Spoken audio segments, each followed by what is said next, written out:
Stop talking about it and do something! Suck my dick, Earth, with that bullshit. Really? It's like a gentle hate. Do we have another benevolent service? Good afternoon. Good afternoon. Are you benevolent into your friends? I am moving on. I think I'm coming out of the planet closet. This is so fucking depressing. I can't be a flat earth person. Can't have it both ways. You can't have a flat earth and things making sense. Good evening, YouTube, and welcome to another edition of Gem's Flat Earth Sunday Roast.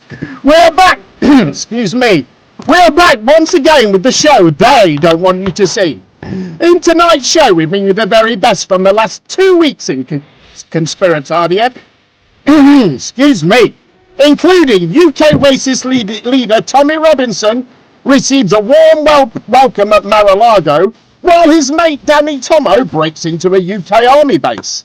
We have more on the Iranian Stargate, plus Netanyahu is still dead, despite his repeated claims to the contrary. On the platter, Plain Truth tells us about the Aether Band, Flatzoid explains star trails, Weiss is tricked into a debate, and we feature a brand new Flat Earth documentary. All this and much, much more in our awesome show.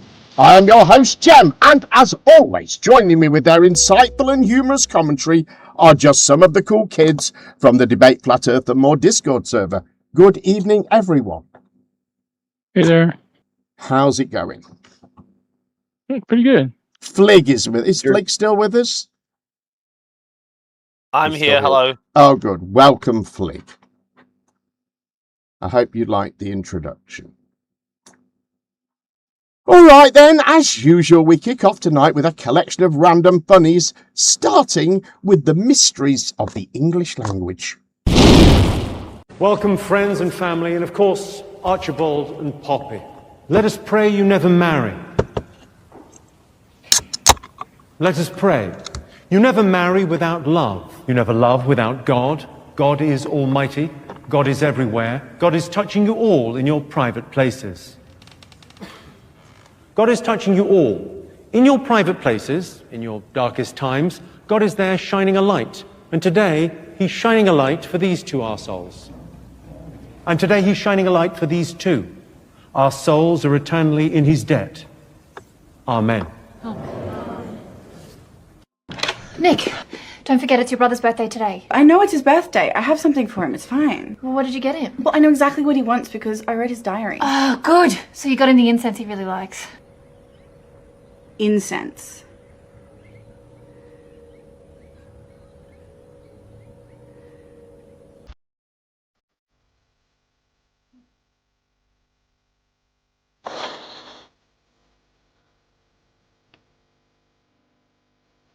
Helicopter, helicopter! I live in a building.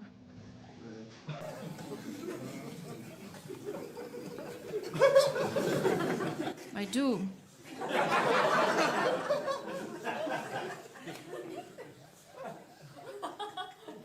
I saw a guy in the elevator yesterday. A guy I'd never seen before. And then a few hours later, I saw that guy, same guy, at Tesco's. It really makes you wonder, doesn't it? Has this happened to anyone? It's a rare. I'm starting to think, is the neighborhood I live in comprised entirely of people who live nearby?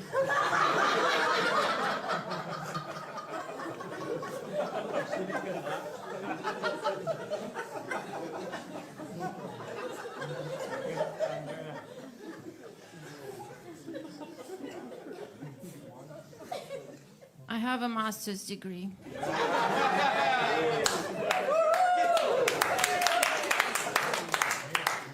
Sorry I didn't tell you earlier.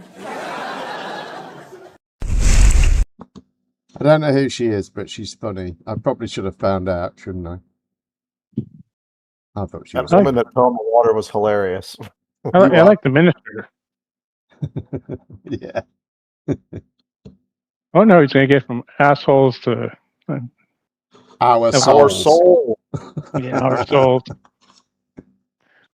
All right, to the USA now, who are currently very kindly playing host to our best racist scumbag. Here is patriot Tommy Robinson enjoying a song about British military failure. Oh, say does that star-spangled banner yet wave? Oh, the land of the free and the home of the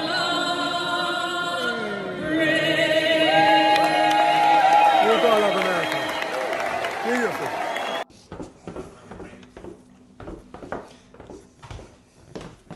To tie or not to tie? To be or not to be? Sign up at TommyInUSA.com for the latest news and content from America. Right, let's have a little look. Look at that. Oh crap. Oh, It's fuck. empty. What's happened? No. Introduction. So talk us through. So basically what we've done is... For how many days? For how many days? How much sleep have you had over the last week? I think this is similar to Noah and his experiment in the Bible. It's been 40 days and 40 nights. We met a week ago yesterday in California, sitting down, doing an interview, and I was panicked because I knew I had this speech, and I'm an absolute... don't have a clue. I'm not very good with computers, not very good at doing the artwork, etc. But I knew what I wanted to say. So I was asked what you're doing for the next week. You've got a newborn baby at home. And I sort of said, can I kidnap you? Is it that big a deal? Yeah. Is it that big a deal? What are you doing? I said, I'm presenting to members of Congress. I need to nail it. I've got to, one opportunity here. Need help. Jared jumped on a flight. We went from wherever we was in California. We flew to somewhere in Texas. Then we got the connecting flight because we didn't get the flight booked. I can't remember. That was a wild morning. Yeah, I know. We literally went the next morning. So we met in the afternoon. And I said, I'm on a flight in the morning. Come in the morning. We're going in the morning. So then we went and we ended up in Florida. And then we sat down for days and days and we watched literally, I don't know, 36 hours of videos to try and find American imams making our point in America. That was the point. The point was, look, I can come and tell you what they've done to Britain, but I want to show you what they're going to do to America. So we can look at what they've done in our country, but let's hear what they're planning to do in yours. That was the plan. So then we worked on this. Let's have a little flick through the slides, yeah? Yeah. Deception. So these are all the Quranic verses, because we're going to go through and look at Quranic verses. This is going to be on the screen as we're talking. The myth of the common ground, Sharia in the land of the free. That's the name of the presentation. Sharia in the land of the free, because right now we are in the land of the free, unfortunately, for the people in the land of the free. Islam plans to use your freedoms to end your freedoms, to take over them. That's the reality. It's all in the book, it's in the Quran. They detail how to do it, which numbers to do it, how to infiltrate. You can pretend to be their friends, all these things. So we're going to look at the verses. Say, for example, we have a verse that says, you're not allowed, we have a verse that says you cannot be friends with Christians or Jews. You cannot be friends with them. You can pretend to be friends with them, that's literally what it says, but you have to hold hatred in your heart. Literally what it says in the book, yeah? But then we're going to show Imam saying exactly the same in America to their congregations. That's the plan. We are in Cannon Building. No, we're going to Cannon Building, but we're in a Starbucks, this is the building where all the congressmen's offices are. I'm getting 2 double espressos because I haven't slept for about a week. I haven't slept properly. My mum always says to me, Mum, this for you. She says, stop moaning about not having enough sleep, Stephen. And then she said, what did she say? Let me show you this. Messages from Mum are always important, yeah? And I'm going to have to apologise, Mother. Okay? Oh, spot on, son. Shave your face. You look years younger and smarter, darling.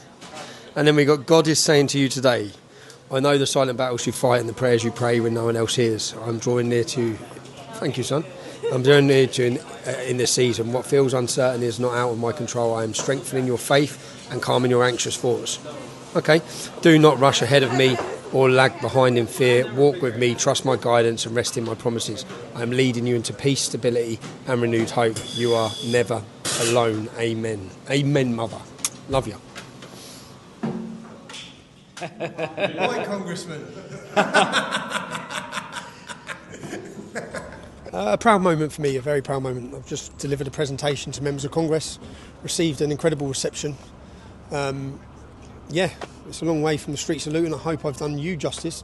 All the people who have followed me to give them a voice in the UK, we were silenced, all of us. We were paralysed with fear. Our government attacked us. They wanted to break our spirit. They haven't broke our spirit. Our spirit is here. We've just delivered it to some of the most important people in the American government to describe what they've done to us in Britain, the failures of our government and our policies to deal with this problem. So I'm happy, but I hope it makes you happy to know that the most important country and the most powerful government in the world are listening to your voices. Now, you want the world to continue in this process. You see, if we didn't do September 13th, there's no way I'll be standing there. You see the power on that on the street on September 13th. You see them talking about, they spoke today, congressmen, high-ranking congressmen spoke today about, are we safe to share intelligence with the British government now? Because they see the British government as so infiltrated by Islam.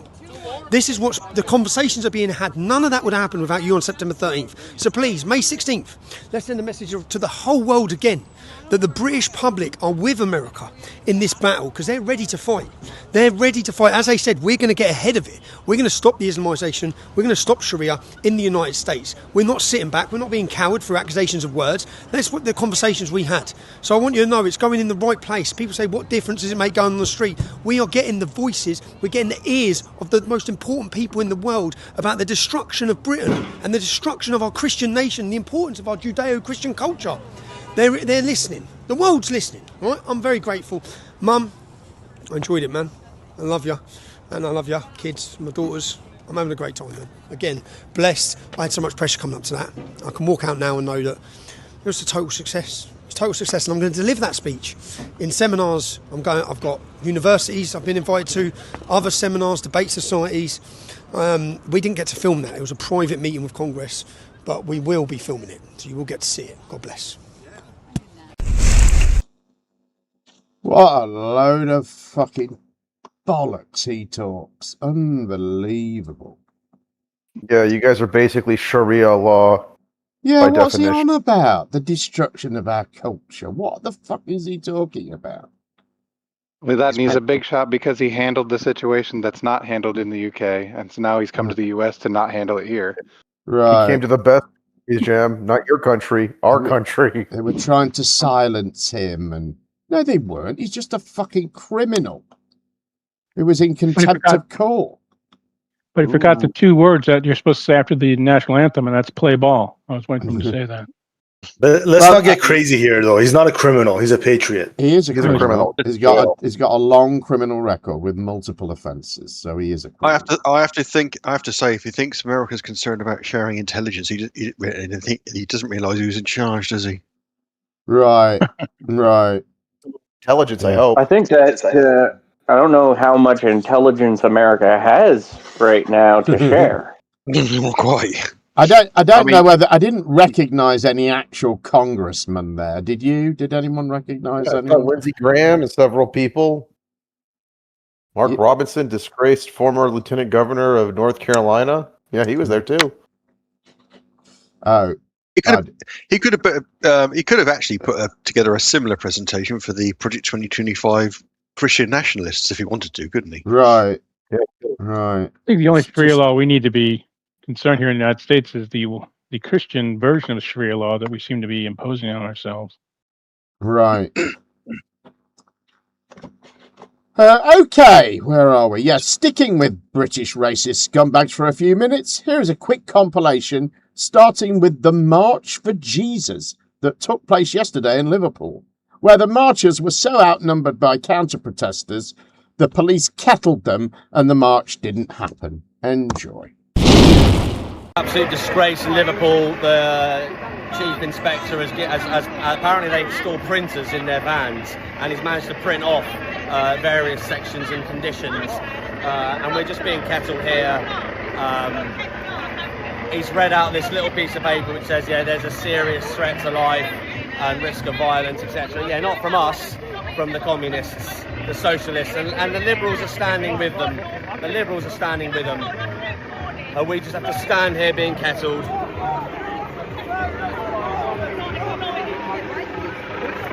It is absolutely shameful. Why aren't they moving these people? Why aren't they getting them out the way? Get the horses in, get the batons out, get these people out the way.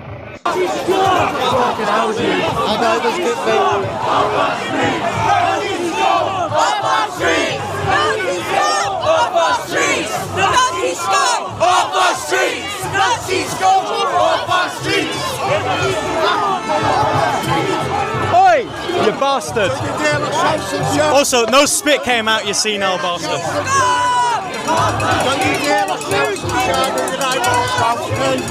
I now have herpes, the guy just spat on me.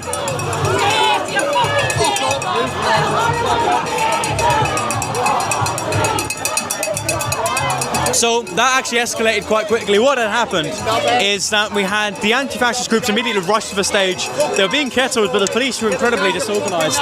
And of course you have the bold fellow over there who just actually spat on me. But it completely came out.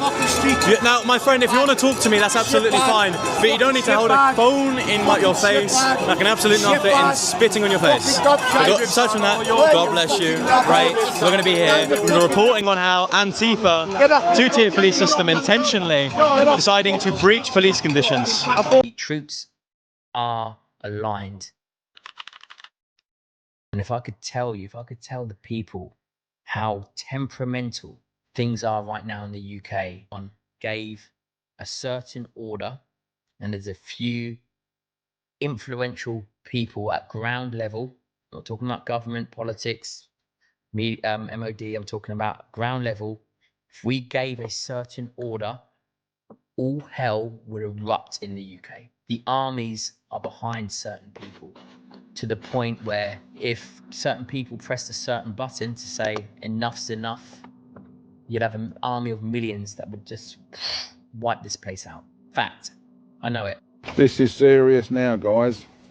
I'm in receipt of a document which states that by 2030 there is to be a 50% reduction in farmed animals, and by 2050 100% zero farm animal system in place. And guess who has signed up to that? Yes, the two biggest arseholes in the world, Starmer and Bill Gates. What more proof do I want? And I've got it in writing. So it looks like their little world takeover is coming along nicely for them, but unfortunately we've now got the document. So over to us now, guys. At World War IV commence. We don't need to be at war with Russia. We're going to create our internal one. Keep Britain farming, folks. Ta-da for... That was, of course, AI and just completely made up nonsense. No such document or desire from the government. You could tell it wasn't a real farmer because he knows how to use a selfie phone. Right, and also he had a sort of mixture of accents, didn't he? He started off as a Cockney, and then he switched to some sort of Yorkshire at some point. Yeah, okay. And of course, he's probably pressed record with his third index finger. And then before that, of course, was Ant Middleton, who wasn't AI, but thinks he can push a button and start a civil war. Yeah. That button, he knows it exists. He just knows it. He has faith. There are people in charge, and we've only got to say one word, and all the Uber drivers all could align together. Yeah, we're going to completely wipe out the takeaway industry. He lives in fucking Dubai. Mate, who do they think? What makes them think the entire army infrastructure is just going to go with some angry suburban? Right. I mean, they all just support him and other right wing shitheads. We just got to say the word. That's it. That's one word. The magic word, please. It's a magic word. Yeah. They live in a delusional world, don't they? Yeah, Absolutely. they're not in Yeah. charge of anything important. It's social media that does it, though, because social media connects them only with people who agree with them and who cheer them on. And so they think everyone agrees with them and is cheering them on. Because That's it, in isn't it? social media world, they are. Algorithms think you're always the majority. Right. This is the trouble, isn't it? Because it aligns you with, like you say, other voices. And when you hear enough other voices, you think, oh, it must be everyone's thinking this. Right. I think that's what I think I'm experiencing a lot when I'm dealing with people online. The claim you see a lot at like the live streams of these protests and things like that is, oh, they're all being paid. They've been bussed in. It's the Yeah, idea sure. that there's only our opinion. There couldn't possibly be anybody who holds another opinion. The only way that could happen is if they were being corruptly paid to look like they held that opinion. They don't actually hold that opinion. Everyone just agrees with us, Well, when you get to the stage where you think everyone you interact with that you don't agree with is an actor, you're kind of on the route, aren't you? You're on the road. That's it. And You're on there's the road. a lot of them think that way. They think anyone who's a counter protester is being paid and has been bussed in and all of this sort of thing. Yeah. I mean, certainly some people have done a very clever job of convincing a minority group that they're the majority. Yeah, that's true. Yeah. And I think there is a lot of Russian bot activity on these accounts as well. And, I mean, some of these right-wing accounts are in Pakistan and places. And they're literally, they're just doing whatever they can do to get clicks and views.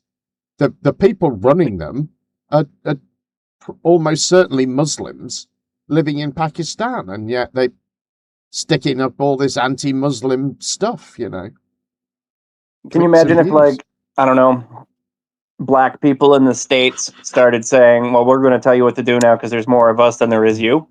They're just bussing in all these extra white people. Right. Okay. All right. Danny Tommo is a right-wing fuckwit we have featured a few times with his recent trips to harass migrants in France. This week, he's broken into a former army base now being used to house asylum seekers. Take So, currently at RAF Wethersfield. Former RAF base, I should have said. Having a little look through, seeing what's going on.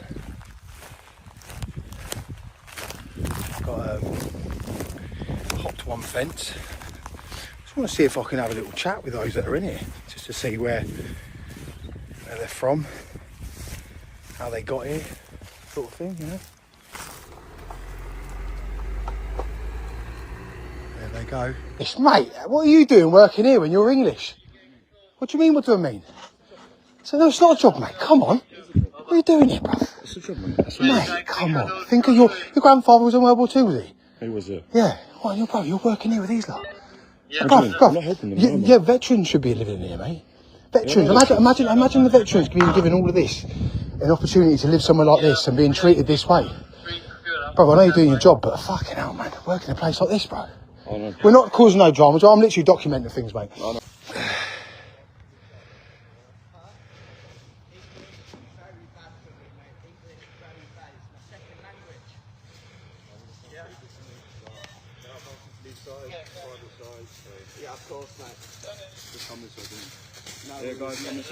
That is an Iranian waste. Look. Beautiful. That you've got. They're back there, look, they're playing cricket. They're having a great time, aren't they? Some veterans down the road could really do with something like this, mate, to be honest. Look at that. Cricket, football. They get a lot. Goalposts. Dugout. Illegal migrants. Not a bad setup if you've not paid any tax in your life. Yeah, brilliant. Look at them, loving life. We will. Look, we're just literally look on at the it. way out now, mate. Look at it. Look, I'm trying to get £13 an hour. So here we go. £13 an hour. £13 an hour. So look at the way they're living. Not a care in the world. Bro, you don't need to get that frustrated. You're mate, you're very frustrated, mate. You're an English lad working in a base where, mate, Just following instructions. Didn't they say that in 1939 Berlin, mate? thank you for your time. 8 million Appreciate it. a day, national security threat, it's an unfairness issue. What have them people done to contribute to our society to get pork in that hotel? You might want to close the gate, lads, because you've left the gate open. No? No. There's no proof of that. Your grandfather would be ashamed of you, mate. Yeah. He would. Cheers, mate. All right, buddy, take care.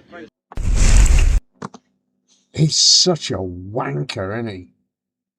Your grandfather in World War II. Your grandfather would be ashamed of you. Who's he to speak for people in World War II? He's obsessed with it.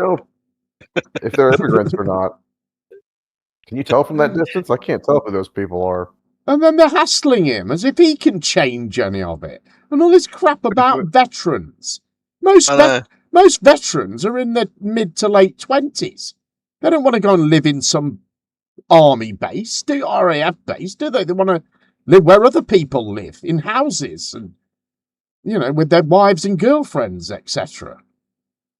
Sure. I mean, they're having a whale of a time, but I didn't see many chances to actually do the things that everyone else does in the world, like, move around freely, go to the shops or whatever. They're just literally stuck in one spot, aren't they, with the field? Yeah. And, oh, look, they're having a great time. They're playing cricket and they've got a dugout.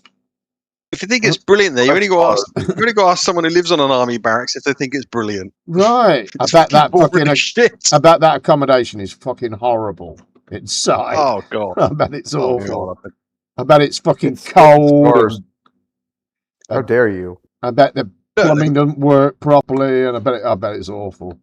They've got a cricket back there, haven't got a care in the world, except possibly being incarcerated to the central regime. Oh, no. I know. How do they know whether they've got a care in the world? I mean, it's just such, and like I say, all that stuff about veterans. Oh, veterans could have these veterans down the road. What veterans? What's he on about? It's all just made up. It is a bit. And the other thing as well is that, I'll just work here, mate. Yeah, that's what he said in 1939. Who's he talking about? Oh, no. Talking about his granddad, who was in World War II. Now get on that train. Get in that cattle truck. Yeah, right. Okay, Iran continues to dominate the news cycle, and conspiracies about it continue to dominate TikTok. Enjoy. Did he invade Iran just to get DHS properly funded?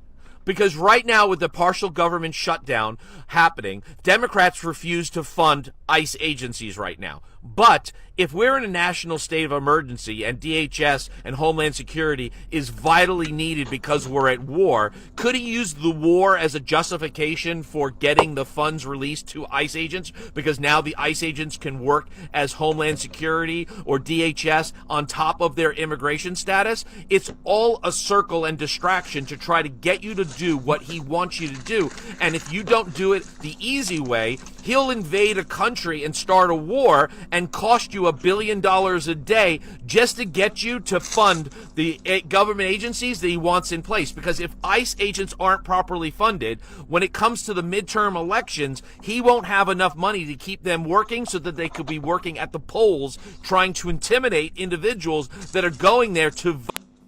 Donald Trump is hiding the true number of U.S. service member casualties in his war in Iran. The devastation that has rained down on a multitude of U.S. bases makes it simply impossible that the number of casualties are at the currently announced number 7. This means Donald Trump is either hiding the number of casualties, or worse, his people are hiding the casualties from him. Tucker Carlson recently stated, and I'm not in the habit of quoting Tucker Carlson, but he recently said that he believes Trump is being shown polling that indicates that 90% of Americans support the war. We know this is untrue. Recent Reuters polling shows that 1 in 4 Americans support the war in Iran. As for this casualty number question, there is no issue I would more love to be proven wrong on than this. So maybe I'll get lucky, and maybe I'll be entirely wrong. So Iran is now openly claiming that members of the Epstein class are going to attack America. I'm just going to read this to you. This is an actual verifiable tweet from a man named Ali Larijani. And Ali is the secretary of the Supreme National Security Council of Iran. So he is one of the most powerful individuals in all of Iran. And he's extremely plugged into intelligence. So obviously he knows a thing or two about a thing or two. Now, keep in mind that this could be a lie. This could be propaganda. However, I am going to read this to you. And to the TikTok censors, this is verifiable information in a developing news story. So Ali tweeted, "I've heard that the remaining members of Epstein's network have devised a conspiracy to create an incident similar to," I'm just going to let you read that number because I don't want to get censored, "and blame Iran for it. Iran fundamentally opposes such terrorist schemes and has no war with the American people." So this is coming from this guy, one of the most powerful individuals in all of Iran. And as we know, Iran has been talking a lot about the Epstein files.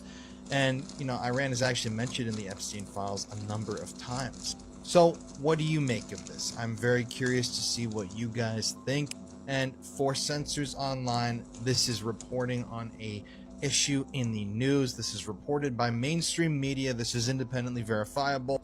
I don't know. I'm sorry I have to be overly cautious, but I have had 7 different videos taken down this week, and they don't give me a chance to appeal. So I do not want this to happen again with this video. So I'm being explicitly clear that this information is verifiable. I spent 6 hours researching if our government could be lying to us about the amount of U.S. soldier casualties in Iran, so that you don't have to, and I used a VPN because you can't find any of this shit in English. So here's everything that I found, and it's not looking good. So I switched my VPN to 2 places, Italy and Tel Aviv, and started looking at different countries to see what they're reporting on this story when it comes to this war with Iran. A lot of outlets overseas are reporting very different casualty numbers when it comes to United States soldiers compared to what the Pentagon has officially confirmed. And before people jump to conclusions, there are a few reasons why this would happen. Our government really only confirms casualties after families are notified, so official numbers can lag behind rumors or early reports. They took out some of the biggest military bases that we have in the entire world. And they weren't empty. So how did some of our biggest military faculties get bombed and only saying 6 people died? It doesn't even logically make sense if you think about it. Iran uses a completely different calendar, so some of the resources that I'm going to pull up, the dates look a little weird. So they use the solar Hijri calendar. So when you look at their news articles, the dates can look older than they actually are. That alone can make people think that information is being hidden when it's really just in a different dating system. There are multiple reasons to why that they could be doing this, and they want everyone to think that we're like winning. This information doesn't pop up unless you use a VPN, so they are hiding it from us. They're looking into drafting people. Why did we draft people if we only have 6 casualties? It just doesn't, none of it adds up and none of it makes sense. One report, it says that we have reached over 650 deaths, one of the resources in Tel Aviv that I looked at, and then another one, they're just filled with news articles being like, yeah, we've killed over 500 Americans, like, yeah.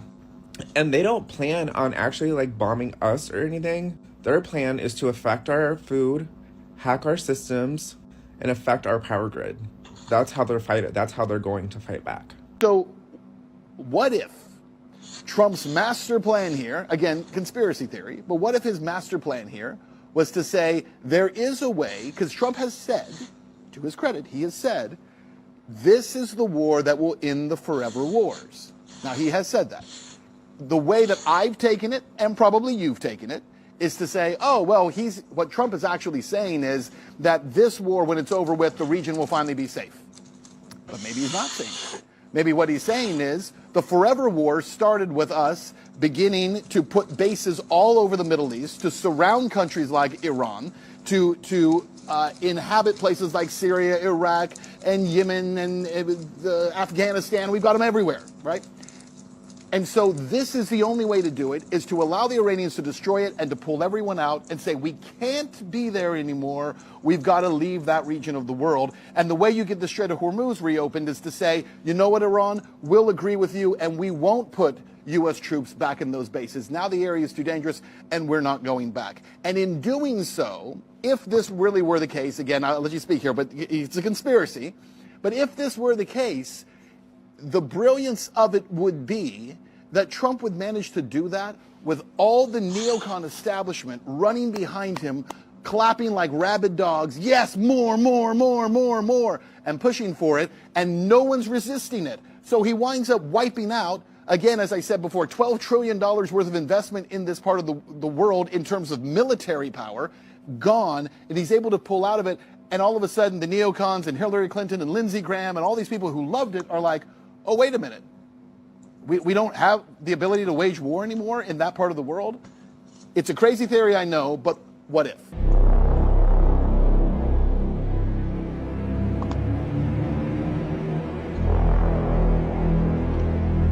The belief that Iran may sit on or near a functioning Stargate. Somewhere beneath Iran's deserts, mountains, or ancient ruins lies a technological or energetic portal. A gateway capable of allowing advanced beings, interdimensional travelers, or unknown intelligences to move between worlds. Some theorists suggest that Iran is not home to a single portal, but part of a larger network of energetic or technological gateways stretching across the Middle East. They describe the Iranian plateau as a Stargate corridor, a region where sacred geometry, ancient temples, magnetic anomalies, and underground structures supposedly converge. This theory focuses on the mountain regions along the Iran-Iraq border, particularly the rugged terrain associated with ancient Elamite and Mesopotamian interaction. Some spiritual or esoteric systems describe this area as containing a major planetary gateway, sometimes labeled a dimensional gate or energy node believed to influence global events. Some even claim that military interest in the Middle East has been influenced by the search for ancient technology or hidden portals. Oh, it ended. Anyway, that's Iran. Yes. Stargate. Blimey. Iran. I'm all in. Jem, you're muted. Jem, you're muted. Oh, gosh, yeah. That's Iran. Thank you very much. Sorry, everybody knows that Stargate was in Egypt. Come on, I saw the documentary and the TV showed that documentary. Oh, there's a Stargate Iran. Sorry. No, I saw it. Come on. Yeah, but there may be one in Egypt as well, because the one in Iran is Stargate 10, remember? If Iran does contain portals to interdimensional beings and there's energy nodes for a distant advanced civilization, why is it such a shithole? Why is what? Why is it such a shithole? Yeah. It doesn't look like the homestead on this planet of a super intelligent interdimensional race of beings from a different part of the galaxy, does it? No, it doesn't really, does it? It looks like somewhere. It looks like somewhere that human beings don't really give a fuck about much. All right, another conspiracy that went viral last week was the claim that wanted war criminal Benjamin Netanyahu was dead. The vile old Nazi bastard responded with several proof-of-life videos, which only made things worse. Take a look. Former Israeli Prime Minister Benjamin Netanyahu has died at the age of 75. Officials say he passed away early this morning in Jerusalem after a brief illness. Flags across. First of all, I just want to say I'm alive, and you're all witnesses. And now that I dispatched this piece of fake news, I want to give you an update on Operation Roaring Lion.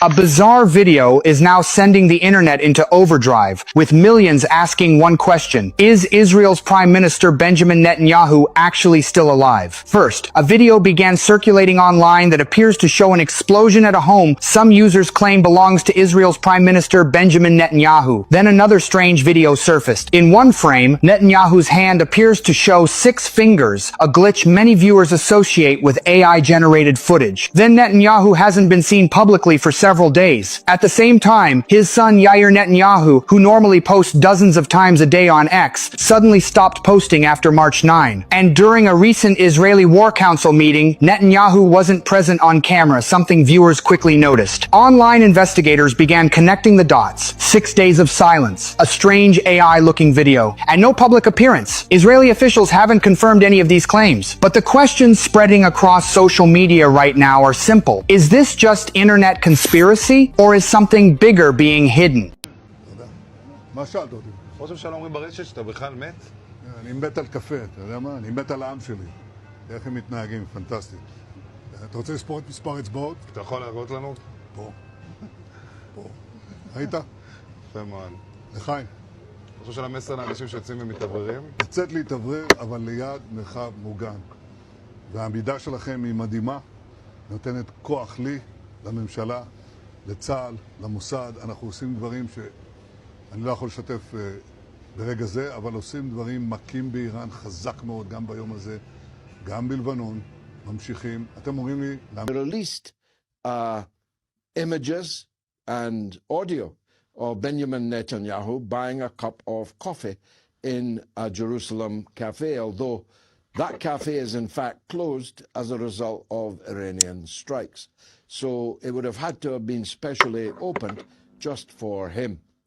More importantly, he bought a frothy latte. It was pure frothy. According to Grok, it was 95% likely a fake, an AI or other fake image. According to other experts in the field, it's 97% fake. You could tell by one or two of the characteristics of the fake that it was just that. First of all, it was a distinctly thinner Benjamin Netanyahu than the last time he was pictured in public just 5 days ago. Now, he might be on the Ozempic, but it's working fast if he is. Secondly, he picked up the frothy latte, and it was frothing to the brim, and not a single drop of it spilled. Not a single drop of it appeared on his upper lip. He took a very big drink of it, and then the camera shot the cup again, and if he did take a drink of it, he didn't swallow, because the cup was still filled to the brim.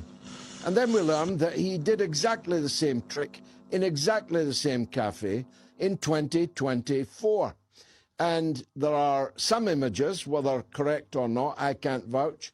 There are some images that seem to show on the receipt, on the till, that this actually was in 2024. He showed his fingers, and there were only 5 of them, but we could tell he was lying because his lips were moving. But his lips and his ears didn't look like Benjamin Netanyahu's lips and ears. It's really all very perplexing. In a way, it doesn't matter all that much. But there's a lot of speculation that his death and the death of his wife and the death of Ben-Gvir and perhaps the death of Smotrich are all going to be announced tomorrow. You could tell why Israel would want to suppress this news. When you to know the president asked me to come and make sure you were okay. Yes, Mike. Yes, I'm alive. I checked that, and I'm happy to see that. But he wanted to make sure because, you know, you guys get along too well. I know, and we shake hands with 5 fingers in each hand. You know, but I have to tell you, I'm alive, but I have this card. Oh. And yeah, don't read it. So it's a punch card. Mm-hmm. Today I erased 2 names on the punch cards, and you see how many more to go on this batch. You know what the good news is? My name is not on the punch card. Your name is on the list of the good guys. Thank you. I wanted you to know the president asked me to come and make sure you were okay. Yes, Mike.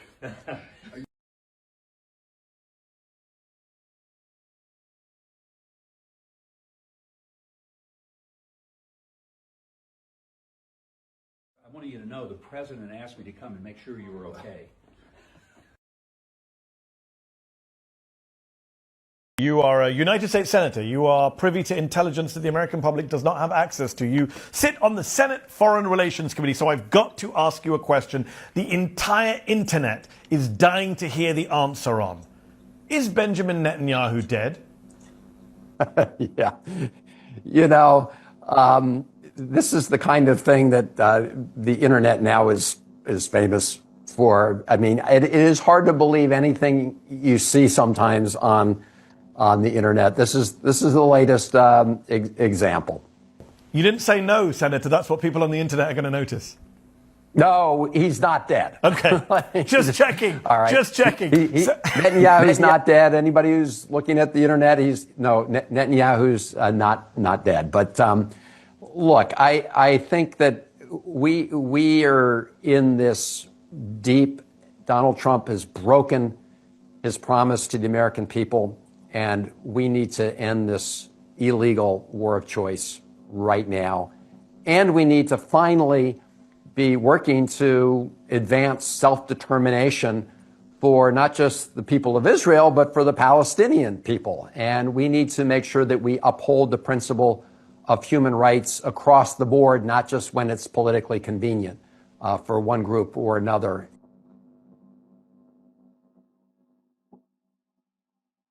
Israel's Prime Minister Netanyahu keeps posting new videos, but what is he really trying to prove? Right now, rumors are spreading across social media claiming that Netanyahu has been assassinated. But instead of issuing a formal statement, he posted a video, casually drinking coffee and even joking about it. Here's the part nobody's talking about. This isn't just a rumor. This is information warfare happening in real time. Because these rumors didn't appear out of nowhere. They spread fast, fueled by viral clips, AI suspicions, and videos that many people believe are fake. And that changes everything. Because in modern warfare, controlling the narrative can be just as important as controlling the battlefield. If this continues, the next phase is clear. More confusion, more fake content, and a public that no longer knows what's real. Now, to be fair, some will say this isn't new. Propaganda has always been part of war. But when world leaders have to go on camera just to prove they're alive, are we still fighting wars with weapons? Or have we already shifted to fighting wars with information? I hate to agree with Tucker Carlson, but I think he's making a good point. We're all fucked, aren't we? We can't tell anything now, can we? Right. I'm not even sure if I'm actually on this show. Yeah. Did you notice that guy?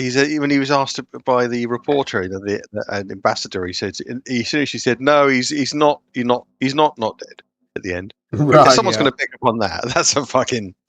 Yeah, and the first thing he said was, "Yeah." I know. He said, "Is Netanyahu dead?" And he went, "Yeah." This is the thing. Yeah. And I've done a bit of research. That image, that shot of him there may actually be AI. But you notice the picture behind him? It was actually it's a famous painting. It's called the Art Bridger Garbson by a German artist called Hermann. And actually, in the one behind him, there's 3 artists, but in reality, there's only 2.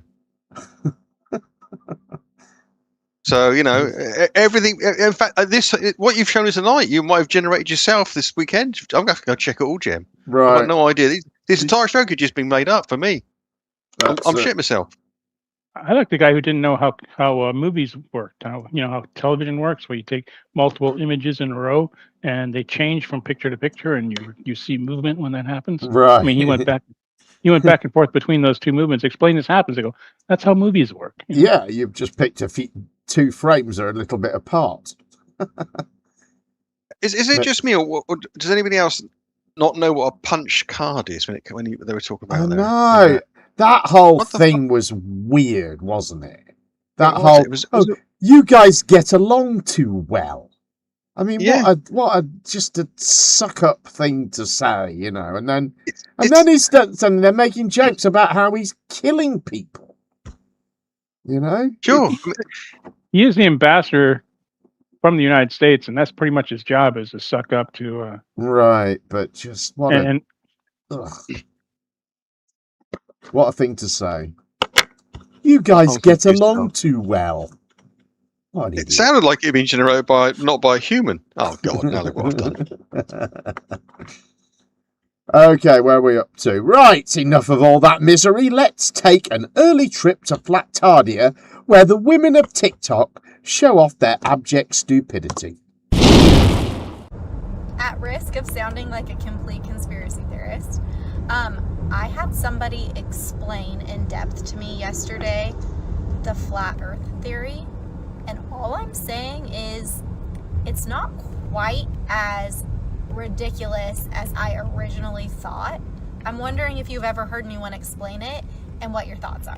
So do y'all believe the earth is flat or at least dome shaped? Because I'm not gonna lie, I'm starting to believe it too. Now before you roll your eyes to the back of your head, there's scientific proof to why I think this. There's a multitude of reasons, but the reason that really sold me over, because of course it's always he said, she said, the thing that really sold me over is knowing that airline pilots, when they're going to the North and South Pole, can only go a max altitude of 11,000 feet. Now, if we were under a dome and it's flat and here's the North Pole, this is the South Pole, and there's a dome like this, you can't fly at the same altitudes at the North and South Pole because there would be a perceived dome or firmament preventing you from reaching that altitude. Now, if you ask science why they say that you can't fly at that altitude, they'll say that it's because the fuel would freeze. But that doesn't make a lot of sense because what else do we know through the law of thermodynamics is that heat rises. Bubbles rise to the top, heat, steam rises. It rises.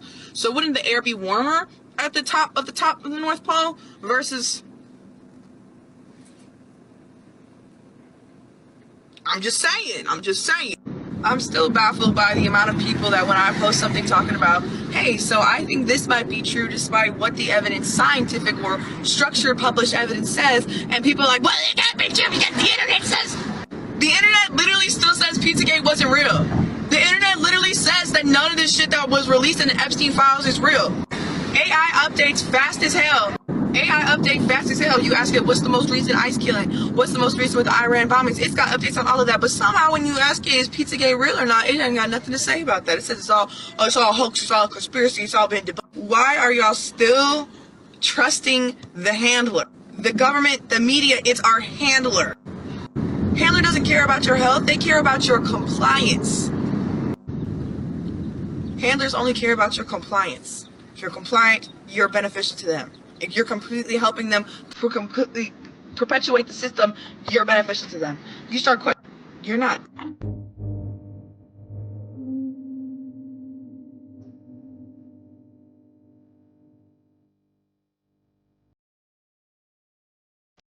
If Foucault's pendulum is an ironclad argument for Earth's rotation, then why does it need an electromagnetic drive?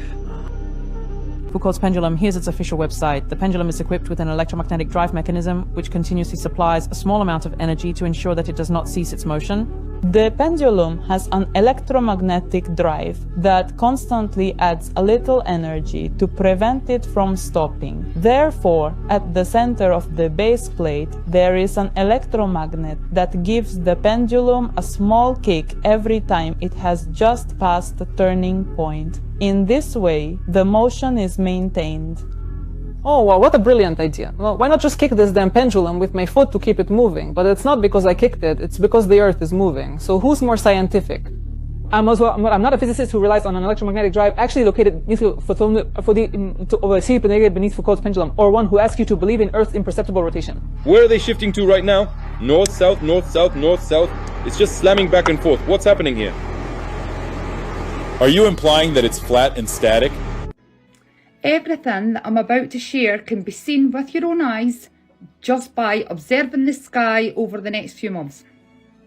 So the truth is that we are flying through infinite space, rotating in 3 different directions. We're orbiting the sun, the moon's orbiting Earth, while we're wobbling and tilting on our axis whilst flying through the galaxy at incomprehensible speeds. Yet somehow, in amongst all this cosmic chaos, it just so happens that no matter where you are located on Earth, the sun is always at its closest point to you at midday, every single day, regardless of the season, regardless of local sunrise and sunset times. The closest you'll be to the sun on that day is at 12 PM, midday, solar noon. And did you also know that a full moon is always at its closest point to you at midnight? Always. But I'm sure it's just a coincidence. Every full moon and every month of the year, no matter where you are, will be overhead at midnight, 12 AM. Aye, it's wild. Only a full moon though, which is once every 30 days, and that's what happens. It's a fact, and you can check it for yourself with your own eyes. There are no exceptions to this, except maybe a slight shift in their position from certain locations, but that is due to local clock shifts like daylight saving hours. Now here's an example. This is the full moon at midnight in early March, and this is the moon the following night. The reason the following night's moon is nearer to me at midnight than the actual full moon is because we're in daylight saving hours just now, but once the clocks go back at the end of March, it will line up perfectly again. Just watch. Now both the sun and the moon will vary in height throughout the year, and the moon will actually vary in height throughout the month. But there's a perfectly simple explanation which I'll get to soon. The fact remains though that no matter where you are on Earth, no matter what time zone you're in, the sun will always be above you at midday, and the full moon will always be in the relatively same sky position at midnight, because a full moon is always 180 degrees from the sun. In winter, our full moons will be high. In summer, our full moons will be low. In spring and autumn, they'll be more or less the same height as the sun. We do see moons in the daytime, but you'll never ever see a full moon in the daytime.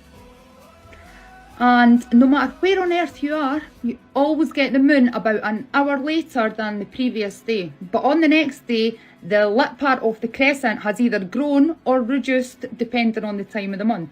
And from day to day as well, you'll notice a visible difference in the height of the moon. Over the month, you definitely will. And did you know that regardless of the moon's phase, the whole world sees the moon overhead at the exact same local time? Same phase, same local time, slightly different angle, because that's due to perspective from different locations. Bye. At midday, the sun is always overhead no matter where you are on Earth, and the moon is always overhead at the same local time no matter where you are on Earth. Full moon, it's midnight.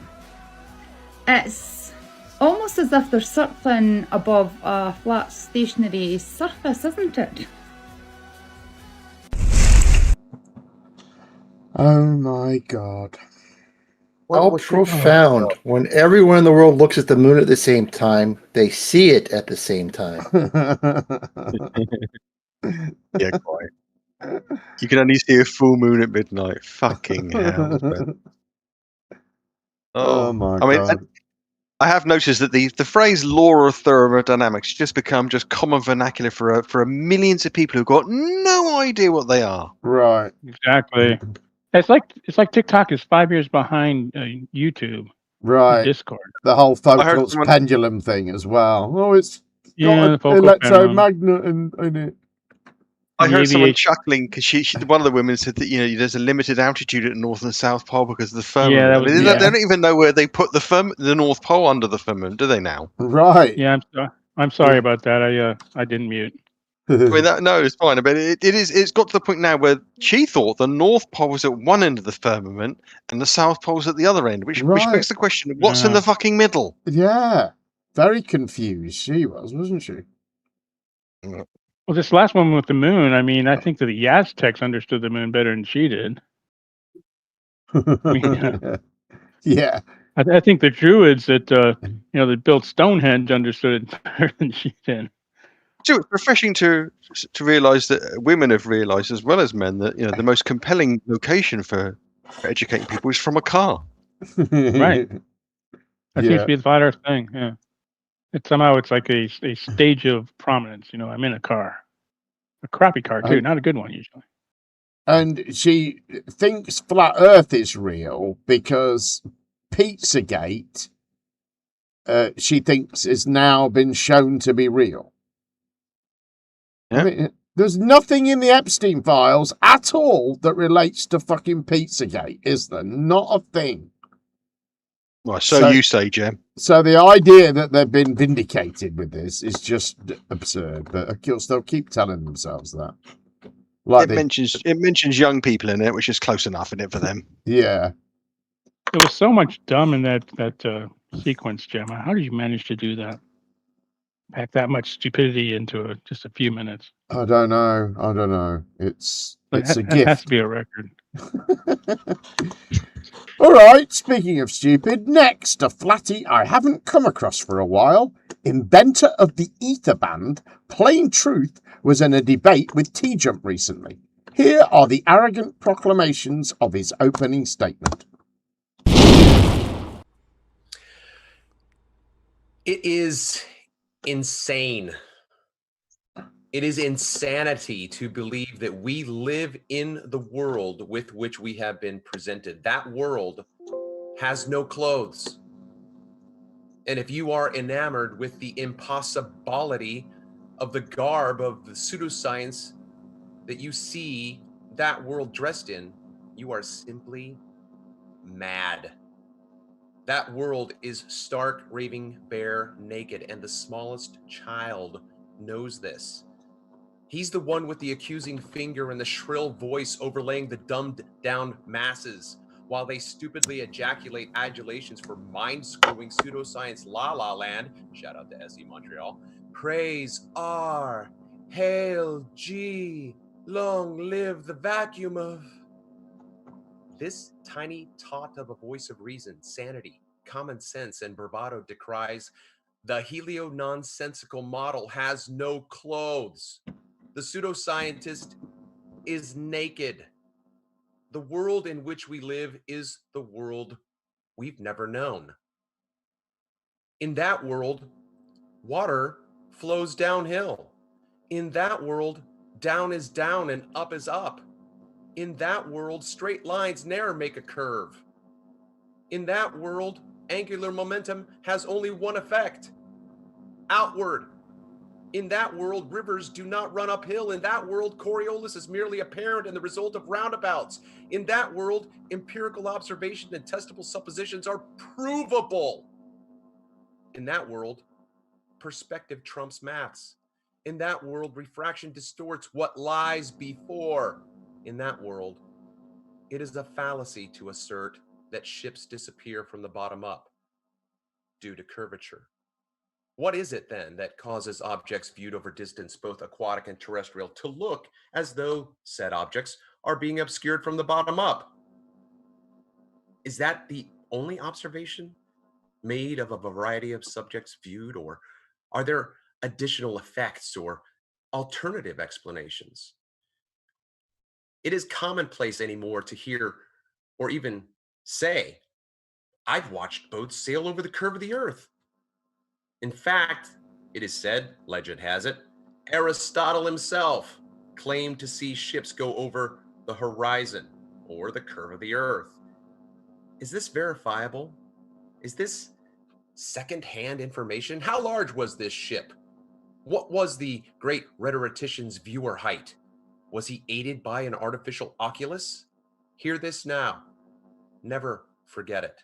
No human with the unaided eye is able to see with any semblance of acuity a maritime vessel going over the curve. No eye has that kind of resolution. At a certain point in the distance, the perception of the hull and the water becomes so blurred and irresolvable, the naked eye cannot discern what it is seeing.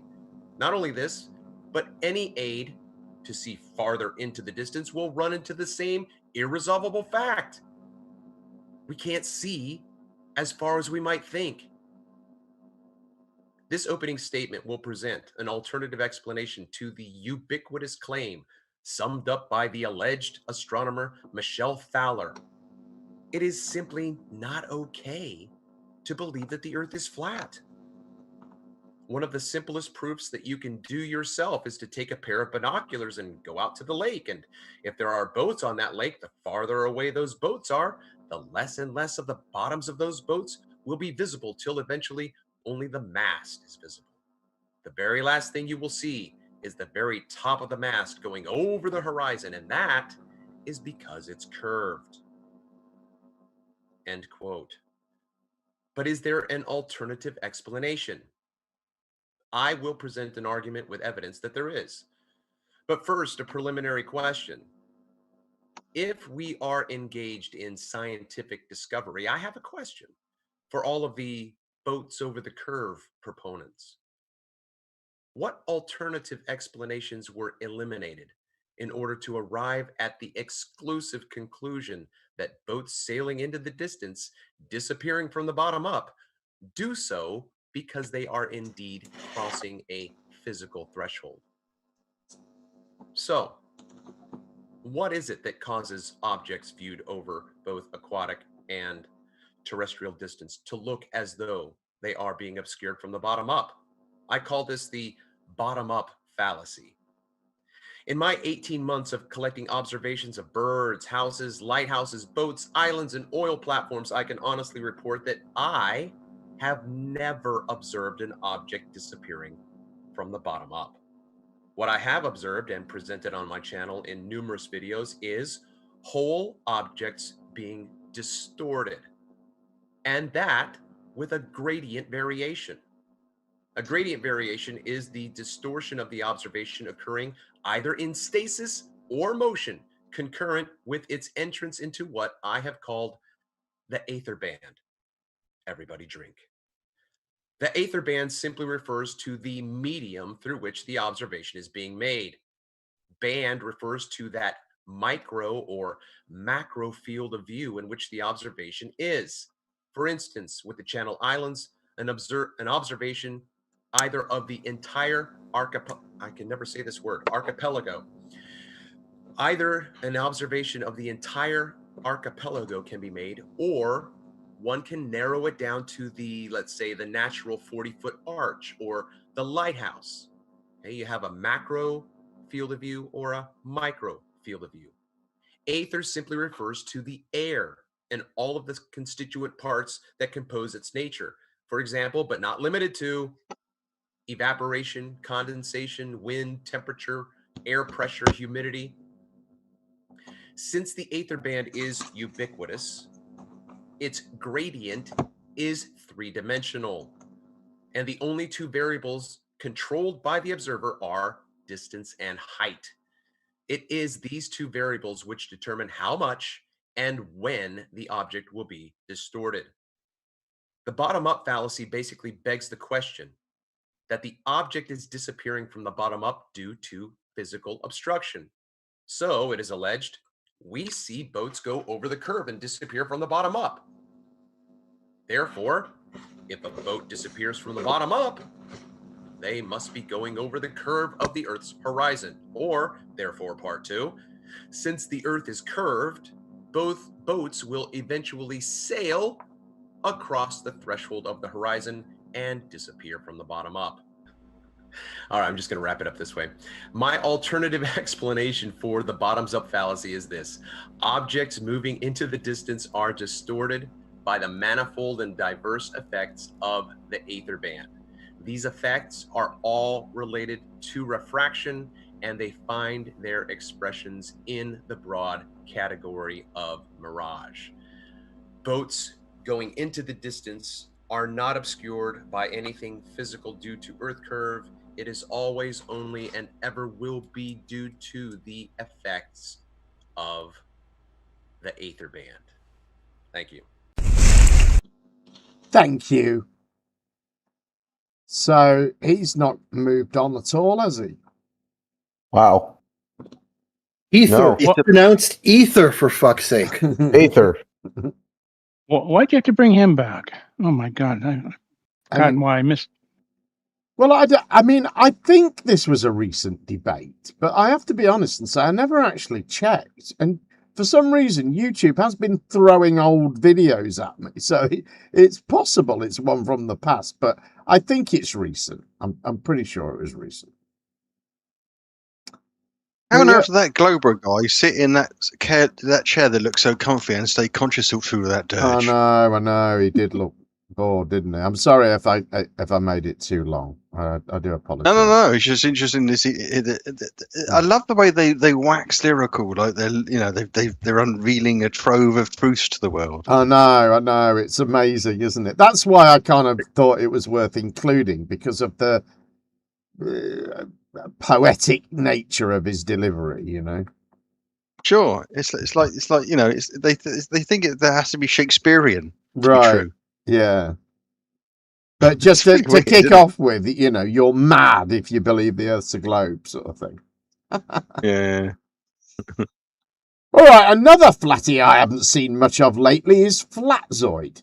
I mean, he live streams regularly, but who can really be bothered to watch him and his Temple of God botherers? Well, I did, so you don't have to. Here are some excerpts from a recent show, starting with his enticing and exciting introduction.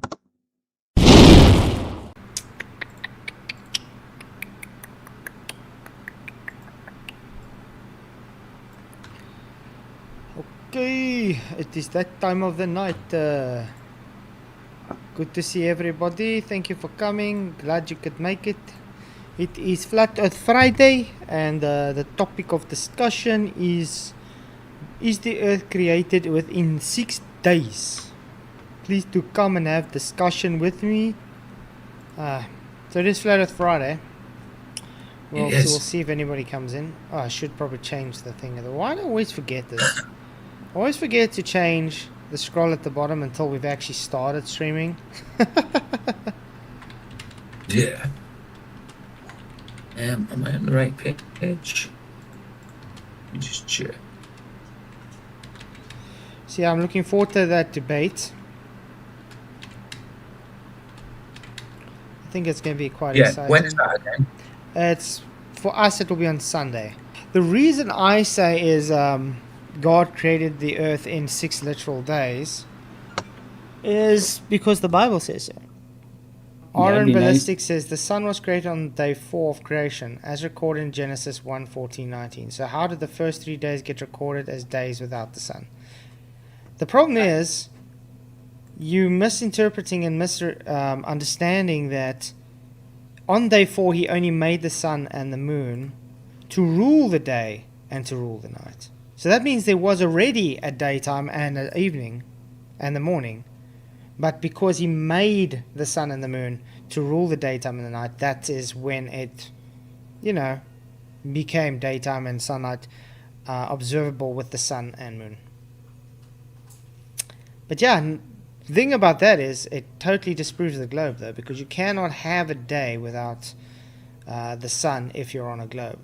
Nice thing about a flat Earth, as God created it, you don't require the sun to revolving Earth around the sun to have a day. So yeah, hope that answers your question.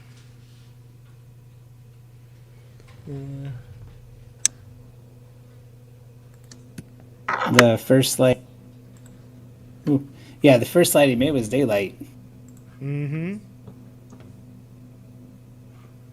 Exactly. But if people have disagreements, they can click the link in Discord and come and have a discussion, correct? It's open for them. And daylight is independent of sunlight. Mm-hmm. But yeah, we made it very clear that the globe Earth is dependent on the sun and the revolving of the Earth. And if it only comes on the 4th day, globe Earth can't have a day. Reality is, like God created the Earth to be a stationary enclosed plane, we don't need the sun to have a day. They specifically need the sun to have a day because they need the Earth to be revolving around the sun and tilting away from it to have a day. Without the globe being there because it's formless and the sun only coming the 4th day, they have no way of reconciling that with their model.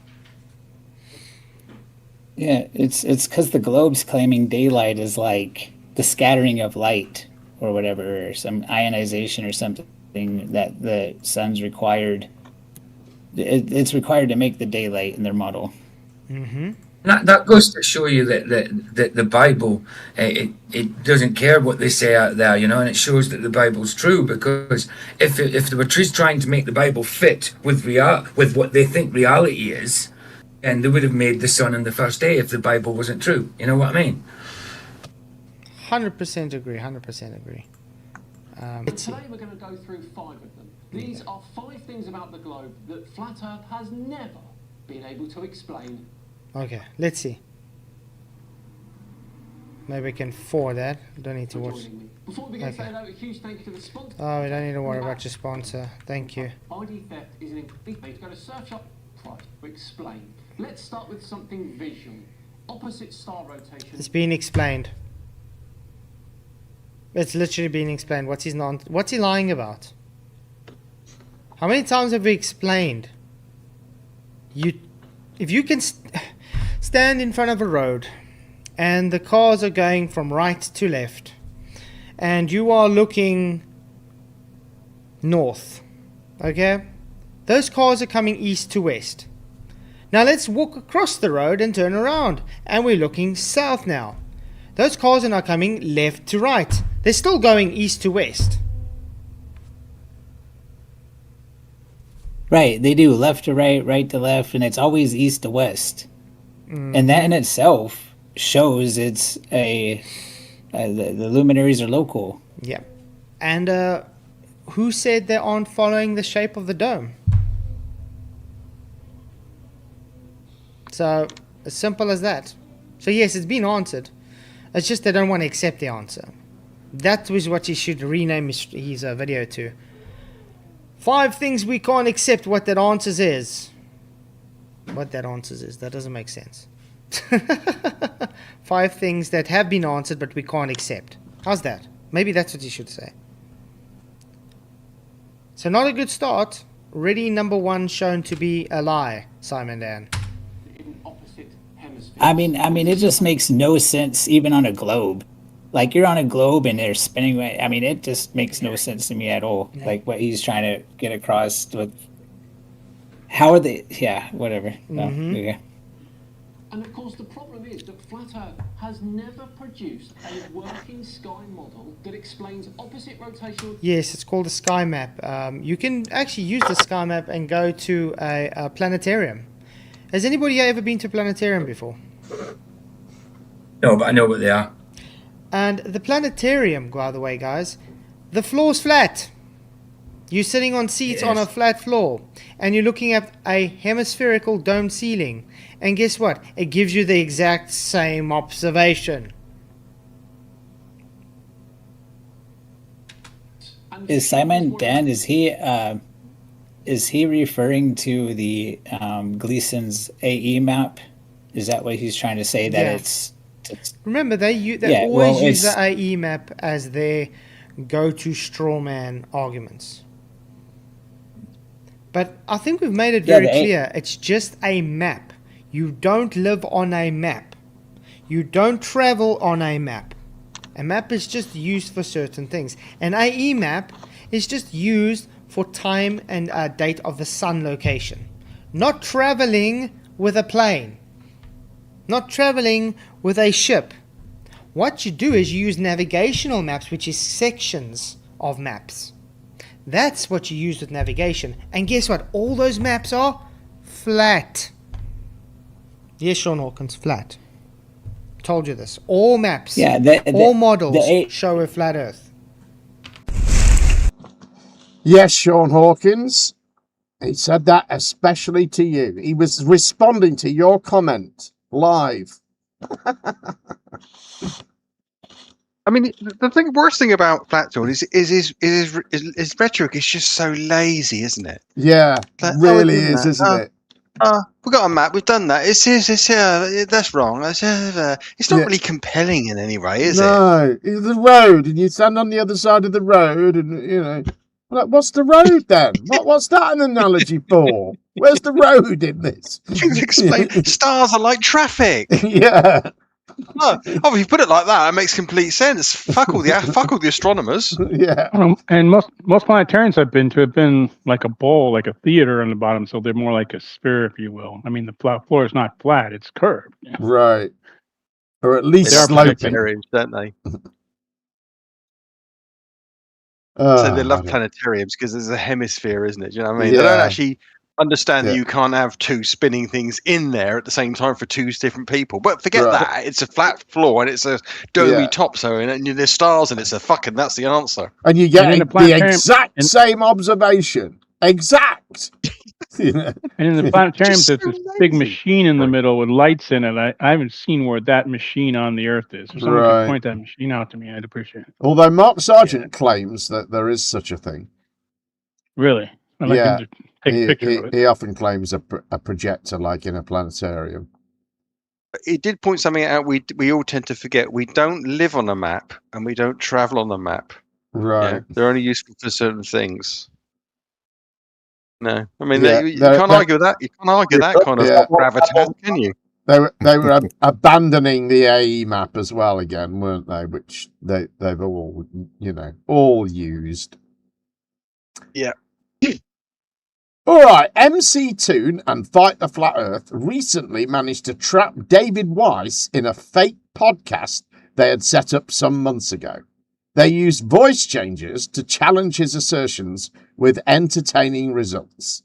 4 clips to come. Here is the first. Sure. Hey, I'm David Weiss, known as Flat Earth Dave, and I don't believe the Earth is flat. I know it's flat. I talk to people that think the Earth is a globe, mostly, and we discuss why they think that. And here I am. Thanks for having me on. Thanks for being here. Did you want to, Mark? Did you want to tell about yourself? Yeah, I'm Mark. I grew up in Memphis, but I moved up to Chicago, studied mechanical engineering at Northwestern, and never left the area. Well, I live in Aurora, and I work at a engineering firm. We design the heaters for big long haul trucks, like in the winter, so the diesel doesn't gel. Have you ever seen that show, Ice Road Truckers? That all those trucks have the that thing, the heaters that I installed. I never watched the show, so that's my claim to fame, is the show I never watched. All right, at least you're not claiming to claim that you made parts for satellites and that they actually went to space.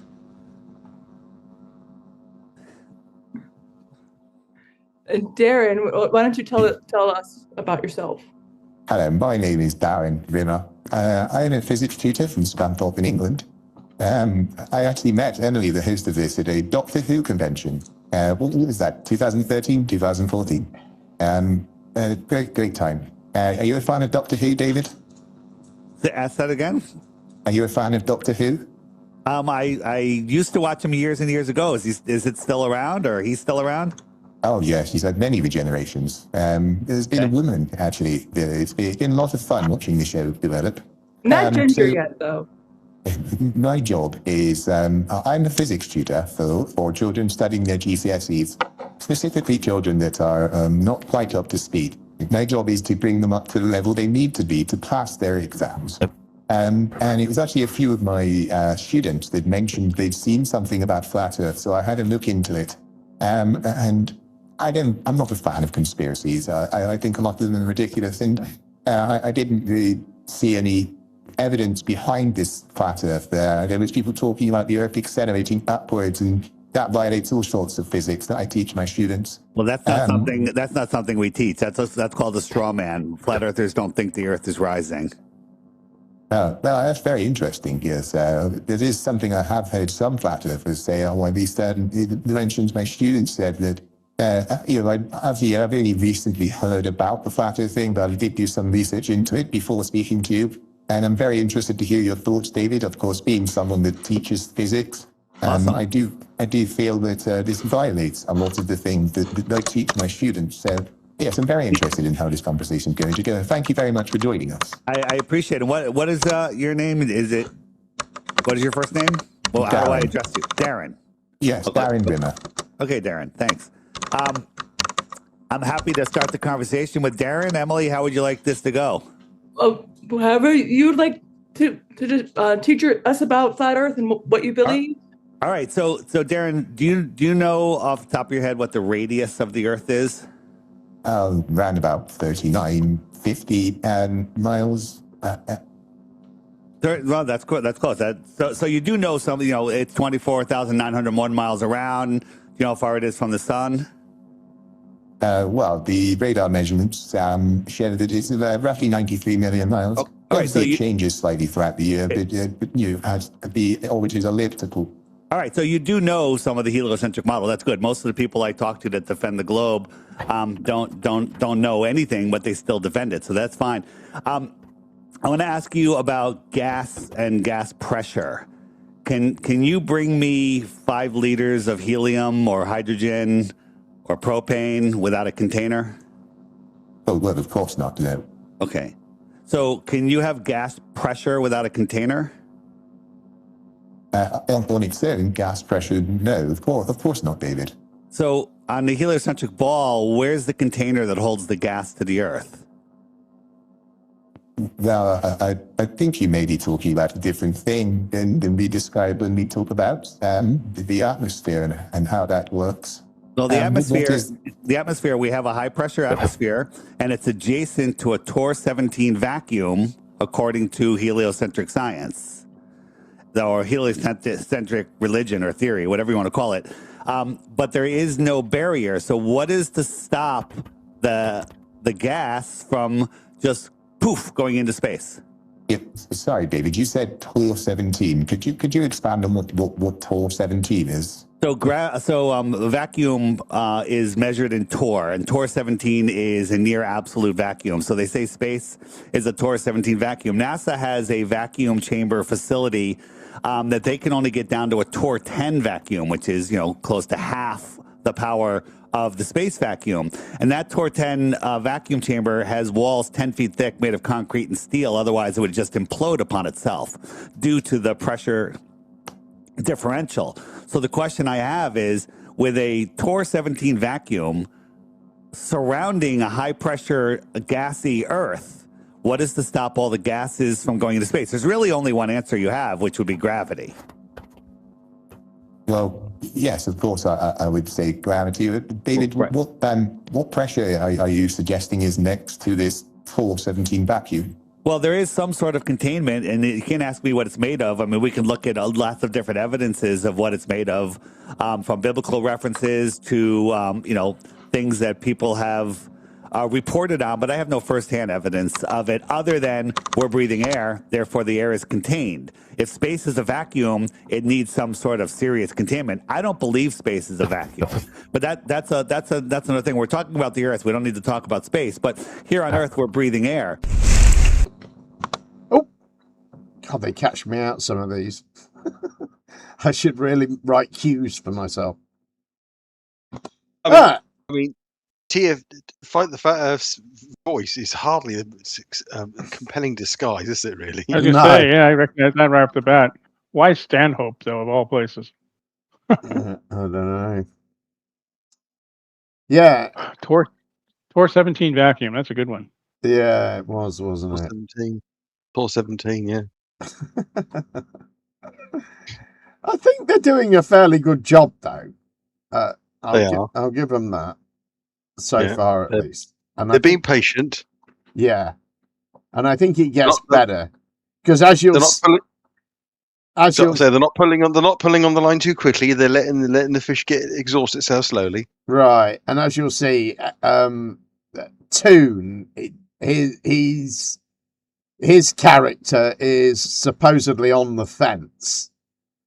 So he's more a little bit not supportive, not he's cheerleads Dave a little bit, I think. Just a little bit. Anyway, he's running on intuition, is he? Yeah. Anyway, more from Weiss now, and they get into it over gas pressure. Well, if I could just quickly ask a question about that. So, would it be globe-proof, David, to say that as we rise in altitude, the pressure just gets less and less and less? Yeah. And that is what the globe and gravity predicts. Pressure requires a container, and you can have a very tall gas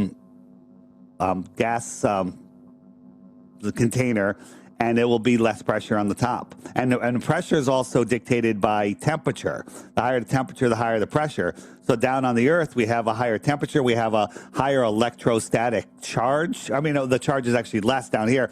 So you have two things. You have colder temperatures as you get up higher, and you also have a higher electrostatic charge. Every meter you go up, I think, is 100 volts or 1,000 volts in electrostatic pressure. So those things together could perfectly explain that. But even removing those, you can't have pressure without a container. You can't. Well, of course, I would teach my students that space isn't a vacuum. It is a low-pressure area. And just as you go up in altitude... Well, how low pressure is it? Negative 17 torr. Yeah, so 10 to the negative 17 torr, of course. Yeah, yes. And so why doesn't the air go into that vacuum? Because if you had a Torr 1 vacuum, the air would violently pull away. Do you think my mouth and lungs are even a Torr 1 vacuum? When I pull, I make a little low pressure system in there. I could pull water and air effortlessly up and away from the ground with a tiny low pressure system of my mouth and lungs. Why doesn't gravity hold it down? Well, David, gravity is what is pushing the pressure the other way. Of course, as I would teach my students, gravity is the thing that is making the higher pressure the lower you are to the ground, of course. So, as I would explain to my students, as you go up in altitude, there is a lower and lower pressure until we reach a low pressure that is considered space. And the fact that there is no expanding of the high pressure into the low pressure is a prediction and an expectation of gravity. And that is what I would teach my students when they were asking about atmospheric pressure. But that's just a theory, and I disproved it, but you want to just say nah to that. I get it. I understand. You believe people went to space. You believe we went to the moon, correct? Well, yes, I have friends that are involved in certain things. Of that. Nobody went to the moon. Okay. That's obviously fake. So do you think that we have an international space station where men do spacewalks on the outside of the space station? Yes, I do think we do. Yes. All right. And what's wrong with that, David? We didn't go to the moon. That's obviously fake. But Dave, what's wrong with the ISS? Well, there's a lot of things wrong with it. We can go into it. But why and how low pressure is space? Torr 17 vacuum, right? That's what it is. That's going to be your answer. So if you put let me just turn on my camera again. So I put a football, which has a very thick skin, in a vacuum chamber, and I lower the pressure, and it explodes, right? How does an astronaut in their little thin snowboarding suit go out with a pressurized suit into the Torr 17 vacuum? This didn't even get down to a Torr 1 vacuum, right? And it David, exploded. do you know what pressure do you know what pressure the atmosphere, the astronaut suits contain? Yeah, the 14 pounds per square inch, whatever it is. No, that's not true. The astronaut suits are only about 4 psi. Okay, 4, it doesn't matter. But if they're 1 psi, they're going to explode. You put a balloon that's not just has a tiny bit of air in it, the rubber's not even stretched at all, tied in a knot, put it in a vacuum chamber, it's going to explode. Well, when there's only a 4 psi difference, there's no reason it would explode. That's what you're saying, but there's no proof of that. Try it. Get a 4 psi container of air, put it in a vacuum chamber, and watch it explode. Well, of course, if there was a material designed to contain the pressure at 4 psi, then there's no reason it would explode. It didn't reach the material expansion properties. So would metal be stronger than the snowboarding suits that the astronauts wear? Yes. All right, and we've seen things explode with very, very little difference air pressure. Explode? Could you please expand on that? Well, you lower the pressure and they explode, just like that football exploded. Well, football is not higher than 4 psi, of course. So NASA has only once put an astronaut in a spacesuit in a vacuum chamber in the 1960s. And before they got the half of the air out of there, he passed out and almost died because the liquid on his tongue started boiling, right? So, and they've never done it again. But we send people into space. They're doing spacewalks on the outside of the space station, and they're doing nothing. Have you ever seen them do anything on the outside of a space station? Well, they're usually attaching things and Yeah, they're installing attaching. equipment. I'm glad you said that. So here is let me just show you. So here is, let me turn on my camera. Here's an astronaut, and he's got a wrench, and they're always just attaching a nut. They're never doing anything. They're just tightening a nut or loosening a nut. Watch. He's not even attaching. Look at this thing. It's not even angled correctly. I'll show you a close up. Let's take a closer look. Is he doing anything? Is he doing anything? Is that even connected to the bolt? I imagine it's a very specific tool. You're just making excuses. This is just AI. This is nonsense, right? This is from NASA, but it's either AI or just a completely incompetent astronaut. That is a wrench. That is a socket wrench. And those are regular 1/4-inch nuts. Why is everything? Say, David, yes, I will say that does look AI. I didn't know that yeah, is but necessarily this is from NASA. This is from NASA. I would love to see your sources to see. From NASA's website. Here, let's yes. look at a couple other things. Are you able to provide me with the link for this video so that I could check the source myself? You can just go to NASA's channels and watch their stuff because it happens all the time. Dave, this is perfect. Well, I don't have. This is perfect, Dave. I need this. This will destroy it at work. Can you give me that link? Yeah, I need that link. I don't have the direct links to all of these things right now, but afterwards, if you want me to send you some of the stuff, I can. But here is screenshots from their ISS traveling over the Earth, and we see these seams in the Earth. Oh, right? Good. Can I get the link to these? Yeah. By the way, Joe Rogan the other day had a guy on that was saying, he goes, I'm not a flat earther or anything, but it's really weird, this and that. And Joe goes, well, what about the ISS? And Joe says, pull up an ISS. Hold on. Did you see that Joe is back? He rejects the moon landing finally. I think they stopped the checks. Yeah. But he pulls this feed up, and it had this seam in it. It had this seam. You see the seam? Right? This shows that they are faking. This is a live stream from NASA that Joe pulled up on the air, and it had that stream. It had that. So Dave, yes, I did watch that video, and during the video they pulled that it wasn't a NASA live stream that they pulled up. It was just a random video. Yeah. And so what about this? These guys getting tangled in their wires, and you can see the wires pulling on his shirt. I didn't see a wire. Watch where his guy's hands move, and you're going to see the wire pull the shirt out. You see that? Right? That little hard to see. We have tons of these. Oh, the classic. You can see the wires, except you can't see the wire. You see a fold in his shirt. Oh, he was just desperate, wasn't he? I thought. I take it that monkey wrench thing is actually fake AI, is it? I don't know. I'm not sure. I haven't. I didn't watch their. They did a sort of, they went through it, but I didn't watch it, so I don't know what they said about that. But I'm guessing it probably was AI. Yeah.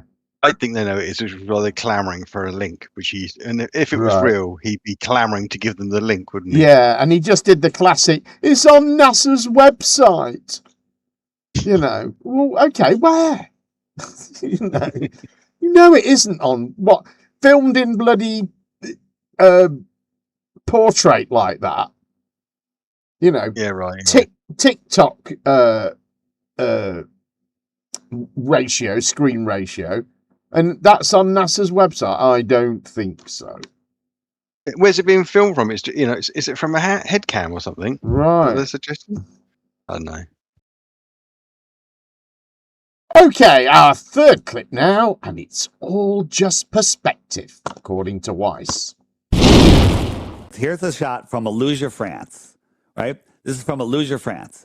and we're looking out over the ocean, and straight ahead of us is Mount Canigou. It's 175 miles away. From this observer height, using the globe Earth curve calculator, the top of Mount Canigou should be over a half a mile below the horizon. It should be a half a mile below the horizon. Okay, we can't see it. Does that prove the Earth is a globe? No, it doesn't, because we can't see it for a different reason. Now, the light, like if you guys turned off all the lights in your room, we wouldn't be able to see you because there's no light bouncing off of you, right? So the light that's bouncing off of Mount Canigou right now can't push through 175 miles of thick atmos, and it attenuates and you can't see it. But twice a year, the sun migrates in between the Tropic of Cancer and the Tropic of Capricorn, and it goes to twice a year, it lines up with the observer and Mount Canigou. So if I just fast forward this a little bit, the sun is much brighter. Its light can push. And as it goes into the distance, dropping due to perspective, all of a sudden we can see Mount Canigou. That mouse is showing you the highest point on Canigou. And according to the globe Earth math, that mountaintop should be over a half a mile below the curve, but it's there. The Glober explanation for this is, oh, well, the sun already set and the mountain is below the curve, but the sun is refracting up, making it appear to be in the sky, and the non-lit mountain is refracting up and blocking the sun.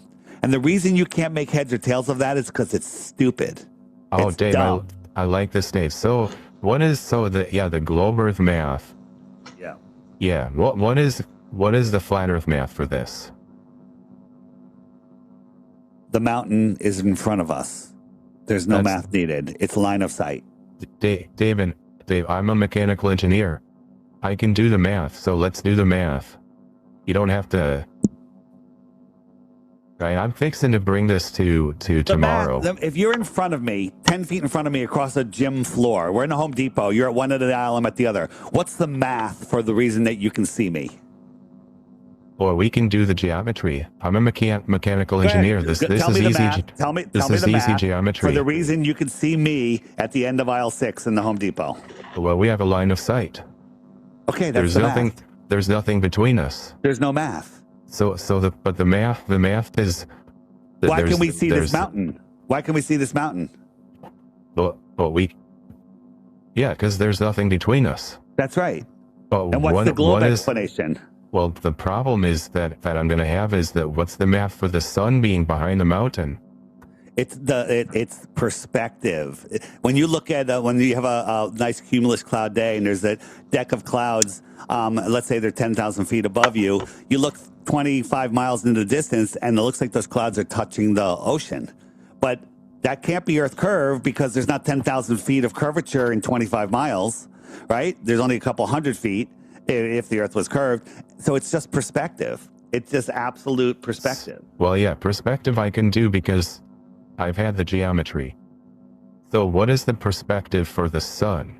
How do I put that into perspective? Let me pull up. So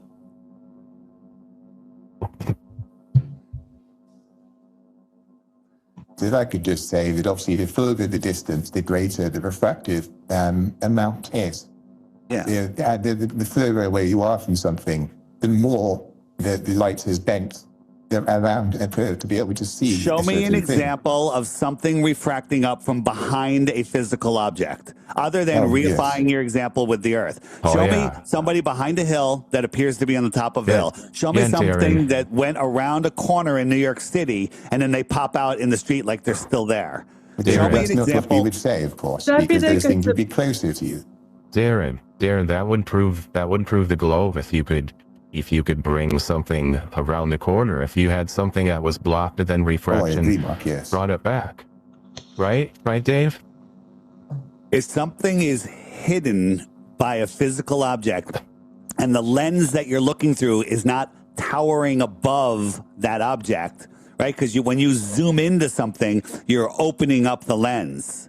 And so some people can zoom into something that appears to be below, but the lens is actually higher than it. So again, yes, nothing refracts that's not in your line of sight. Yeah, so Darren, if there was something blocked, and then it would prove the globe if you could use refraction to see something that was blocked. Right, Dave? Yes, and one of my students did show me a demonstration of a video inducing the flat conditions and bringing something up from behind the curve. Yeah, David, I do have a very simple question. Do you agree that the further away you are, the greater the refractive amount could be? No, I don't agree with that. And the video they showed you is when they poured liquid nitrogen on top of a ball, and for a second you can see like a red or green line that was on the other side. Right? Oh, no, there's cold water on the driveway. Yeah. Show me an example of somebody popping up over a hill. Well, that's not what we expect. Well, that's what you say you see, all the time. Like when boats go into the distance, do they disappear over the curve? Well, yes, they disappear bottom up, and that's shown by the fact you can't zoom them back in. Oh, you can't? So not if you the bottom, could... No, if the boat disappears bottom first and continues to disappear bottom first, you can never bring the bottom back, of course. That's if a boat disappears over the horizon... Bottom first, yes. Yeah. So you can't bring it back. Not if the bottom has disappeared. Yeah. And it is moving away from you, not just standing still, of course. If it is moving away from you, of course, it has and to the move away bottom from disappears as it moves away from you, then you can't bring the bottom back, of course. Well, there's all sorts of different reasons that they disappear from the bottom up, from waves, from the from the marine layer, which would make an opaque layer that would ramp up. Closer to you, it'll be down like the bottom foot, and then farther away, it would be like 2 feet high, 3 feet high, and as boats get smaller and smaller into the distance, they would just disappear beyond it. So Darren, if you had something that was blocked and refraction brought it back, that would prove the globe. If it demonstrated refraction bringing something behind a curve, absolutely, Mark, yes. I don't think it would prove the globe. But what would? I need to know what would, so that I can. Well, you can't I can prove phrase something it. that's not real. But I, of course, but I need to. We can set these up. disprove it. We can disprove it. These things can be set up logically. He made a comment about boats disappearing from the bottom up. Watch this sailboat. So you can imagine what was coming next.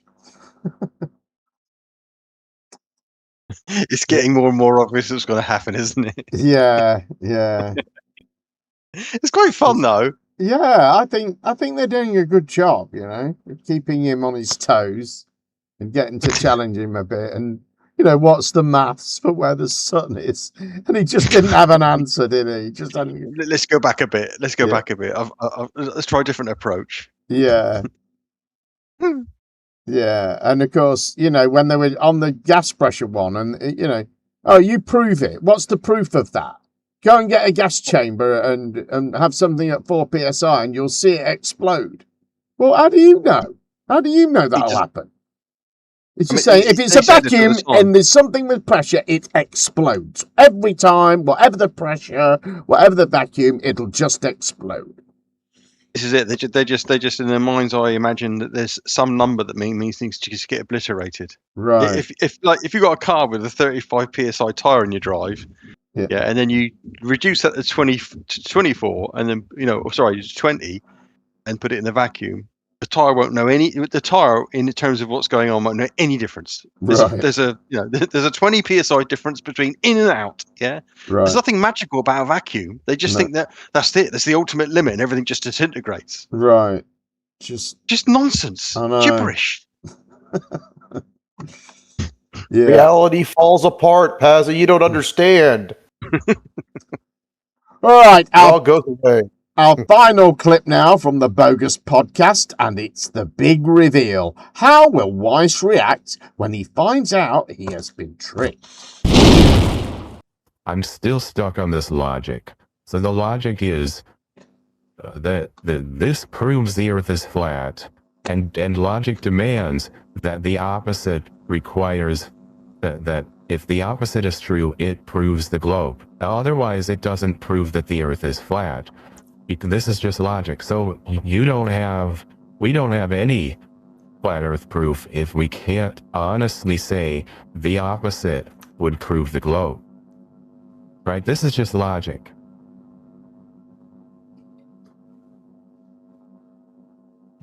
On a clear day, perfectly clear day, if you couldn't see the surface of the water beyond 3 miles, that would be globe evidence.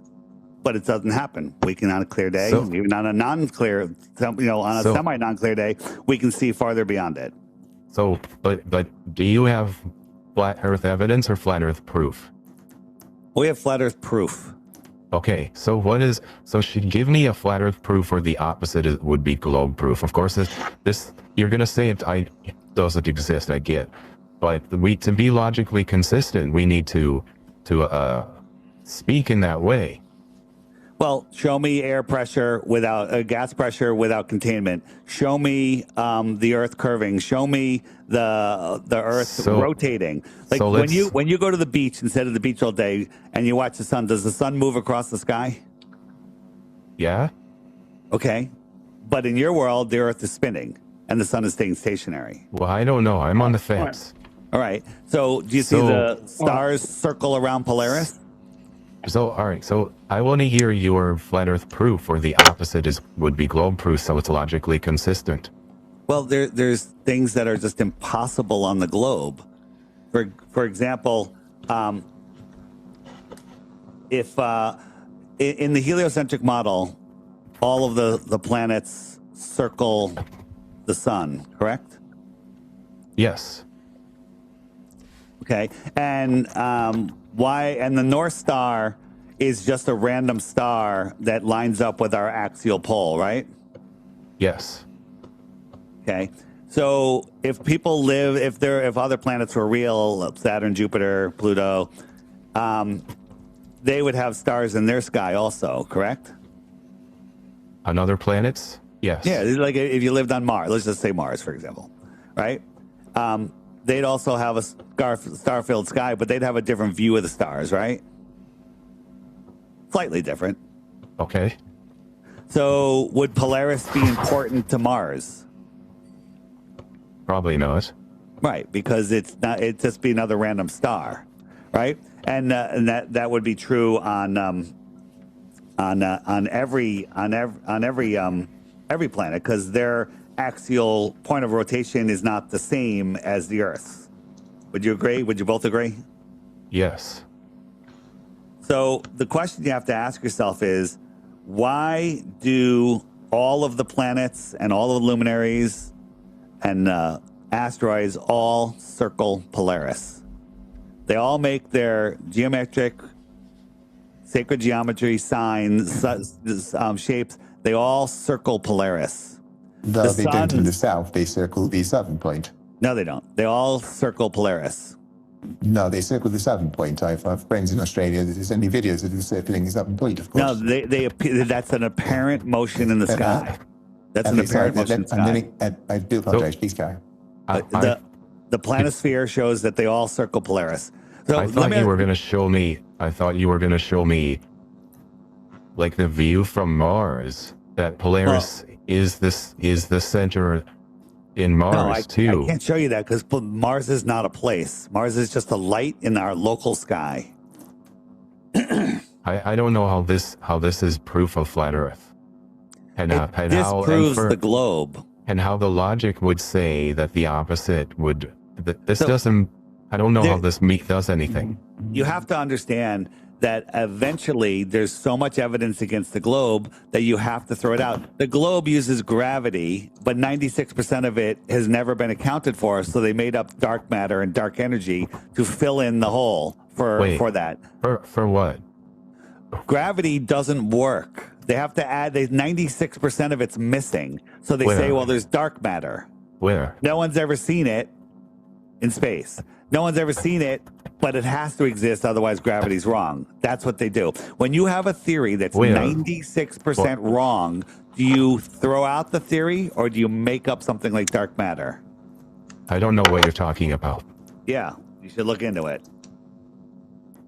Well, that doesn't make any sense. I work with It gravity all doesn't the make any time. sense. So gravity In engineering, I work with gravity all the time, and there's no 90 whatever % missing in the gravity I work with. Yeah, well, they say cosmologically in the cosmic scale, 96% of it is missing. I Neil don't care deGrasse about Tyson that. says it himself. I don't care about that because I just work with mechanical engineering things here on the Earth. So what gravity do you work with? Einsteinian or Newtonian? 9.8 meters per second squared is That's our the average rate that things fall. So why is it during electrical storms that things fall at a different rate? They don't. Yes, they do. Testable. Show it. Oh, good. I can't show it right now, but you have to research these things. I can't research it for you. I can point you in the right direction, and you can go find these answers yourself. But they do. Sometimes when lightning strikes next to somebody, they go flying in the air. Did it turn off gravity? No, that's because of the shock. You know what? No, it's because of the electrostatic charge. Would you agree that everything on Earth, everything has an electrostatic charge to it? Yes. Okay, great. Most are zero. Most net zero. So the ground is neutral or negative, depending on how you categorize it, and the sky is positive. So anything that's above the ground is surrounded by that positive charge. The ground is not moving, it's not rising upwards. So positive and negative attract. So that's a theory. How can we test it? Right? So we can test it. Let's say I'll pull up another thing. Give me a second. On flat Earth, we say down is down. We say this is down, right? On globe Earth, down is, people antipodal to each other. One of them seems just a little crazy, right? Walter Lewin, the great professor from MIT, says it's electrical forces that hold our world together. Okay, keep that in mind. He says gravity. He says gravity. I've seen this. His lectures are great. So here we have some leftover helium balloons, and we have a button that we tied to it, and it's just hovering about 2 inches over the floor, right? It's neutrally buoyant. That wire goes to a Van de Graaff generator, and we're going to induce a higher positive charge to it. So we're going to make it a little higher positive charge. So when we add that higher positive charge, did we make it heavier or did we make it more attracted to the negative Earth? And when we discharge it, it goes back up, right? So that's one side of it. Let's do the other side. What voltage was applied there, King? It doesn't matter. Okay. It does. It doesn't matter. When we add a negative charge to something, it goes up. When we turn it off, it goes down. We turn it back on, it goes up. It stays up. MIT again created a thing called the silent drone, right? It has no moving parts. It's using ionic winds, they say, but it's flying electrostatically. The XRT-3B triangle aircraft has papers that are now disclosed that it lifts and propels using electrostatics. Okay, so we've proven electrostatics are real. Gravity's still just a theory. But here's what the gravitational scientists say. Gravity is a theory. Gravity is a theory. Go look it up. Electromagnetism is a theory. No, it's not. Yes, it is. We just manipulated it. We had an independent variable. We tested it. I took the class in college. I don't care what class you took. Called the theory of electromagnetism. Okay, it doesn't matter what you took. I just did an experiment where we manipulated an independent variable and we made things go up and down. So we proved that electrostatics are our thing. So David, you know what summation of forces means? Let me make my points, okay? Would you agree that we manipulated electrostatics and made things go up and down?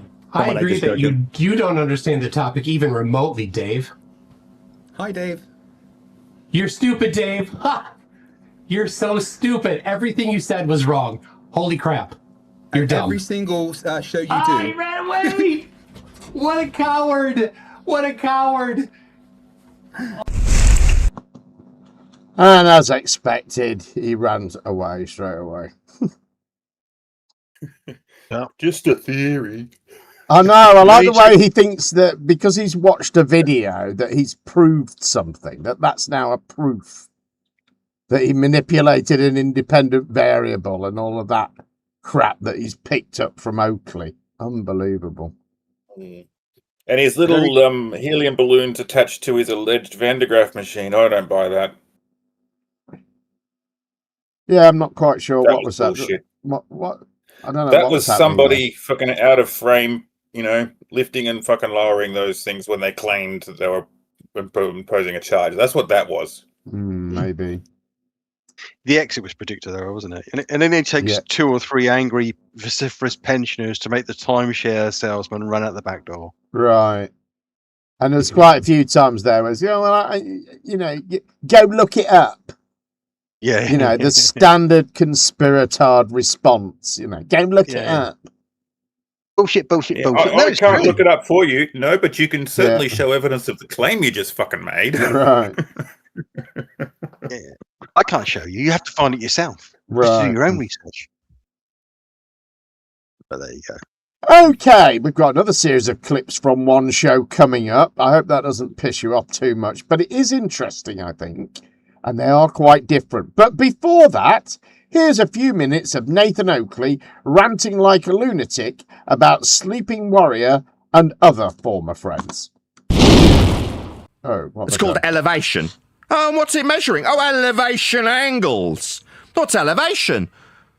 Oh, it'll be the height off the ground that Anthony says it's not measuring.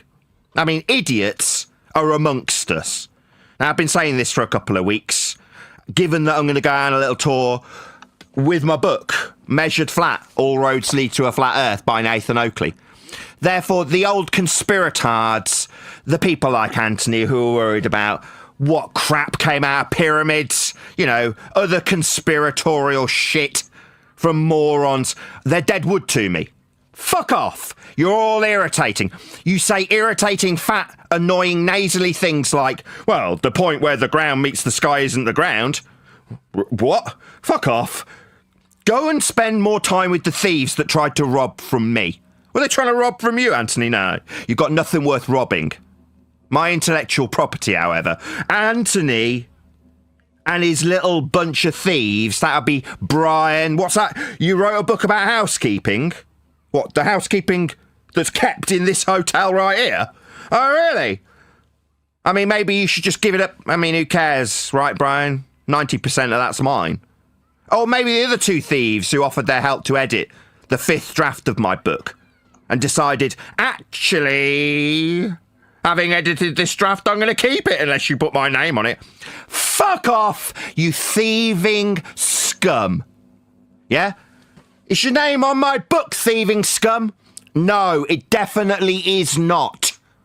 Right? The Nathan Oakley story isn't how I had to set up some dumbass's computer so he could get a few microphones to work. I had to supply an Irishman with a desk that he probably still struggles to use. Yeah? Or I had to educate a fat man in how the ground's forming the horizon. Yeah? These people are worth pissing off. They definitely weren't worth our time.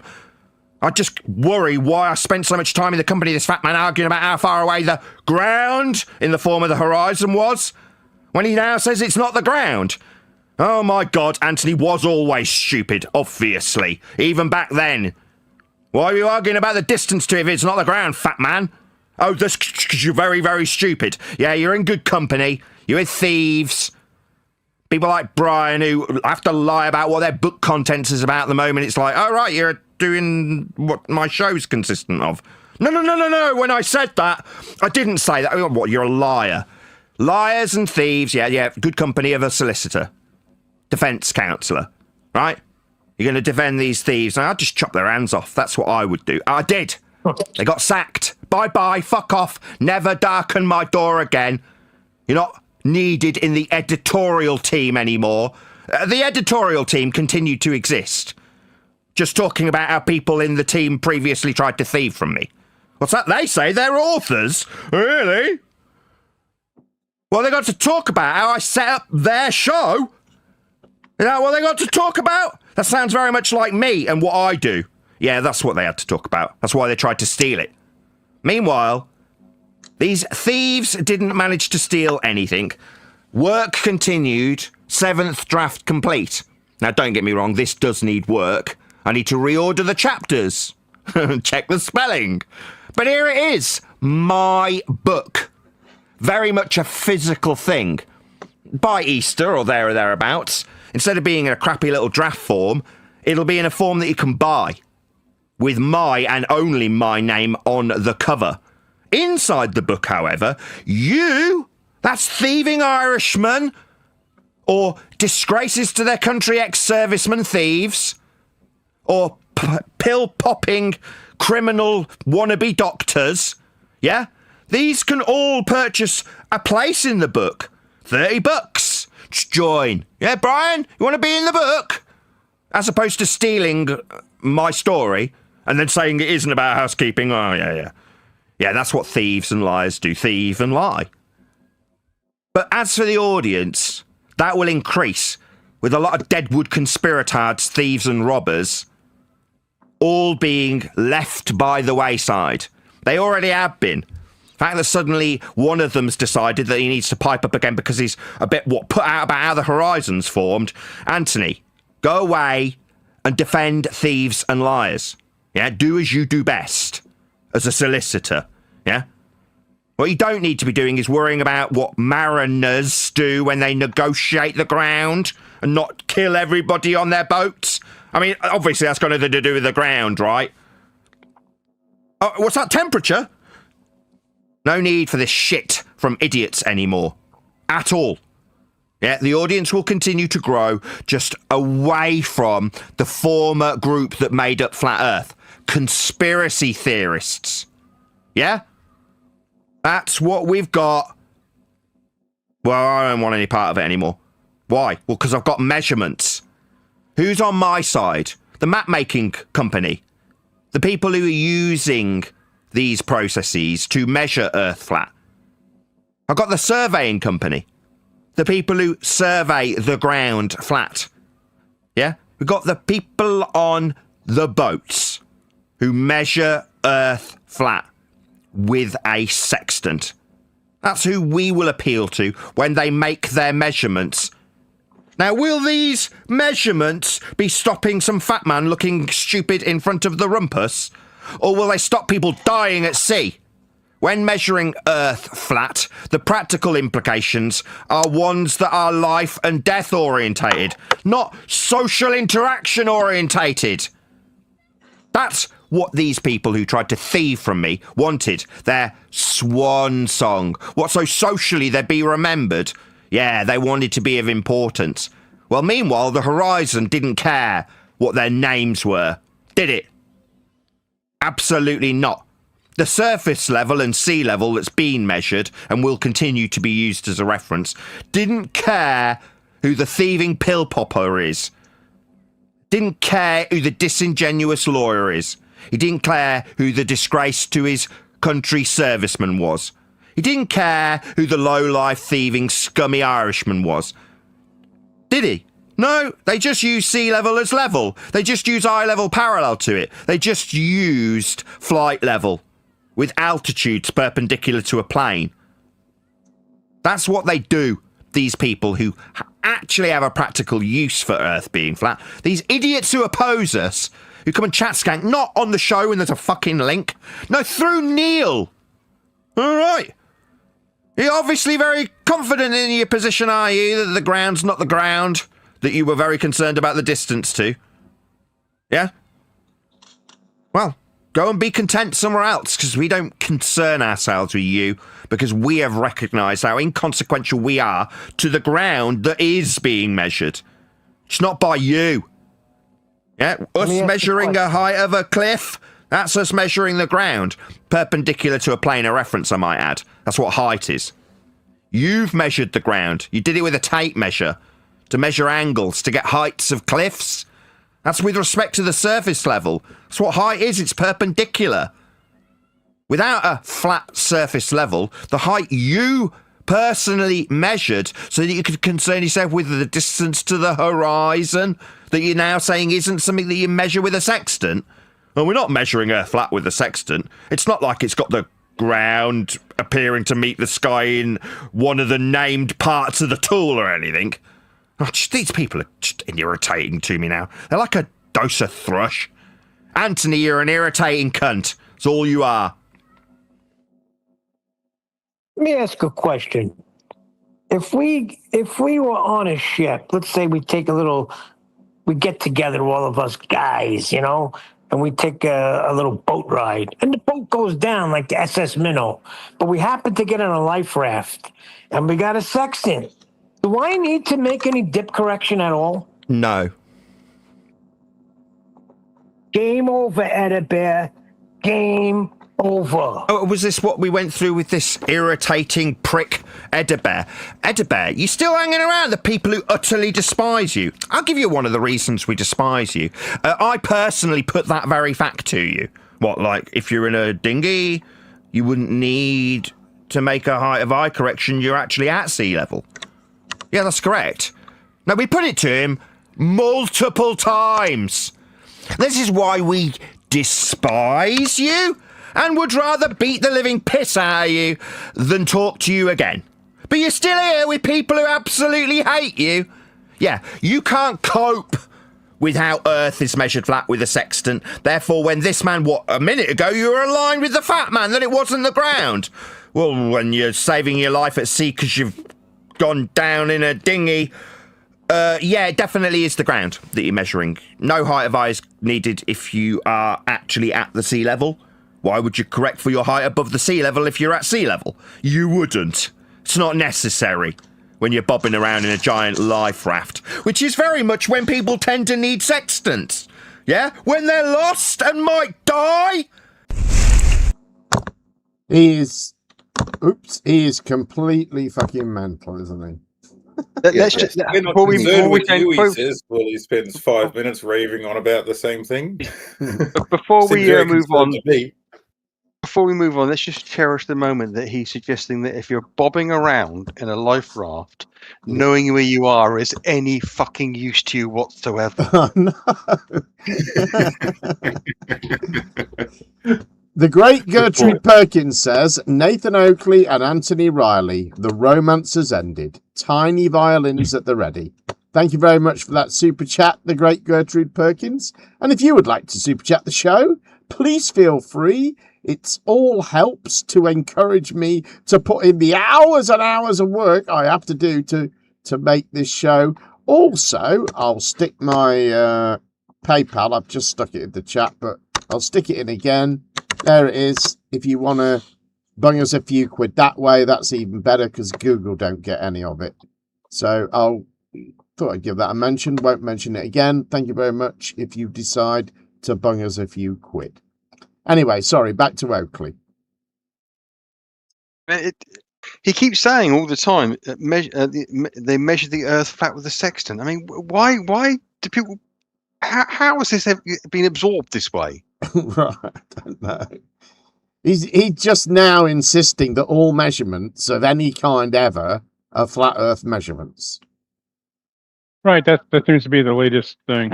Yeah. All measurements are flat Earth measurements. And if you say south, that's a flat Earth direction.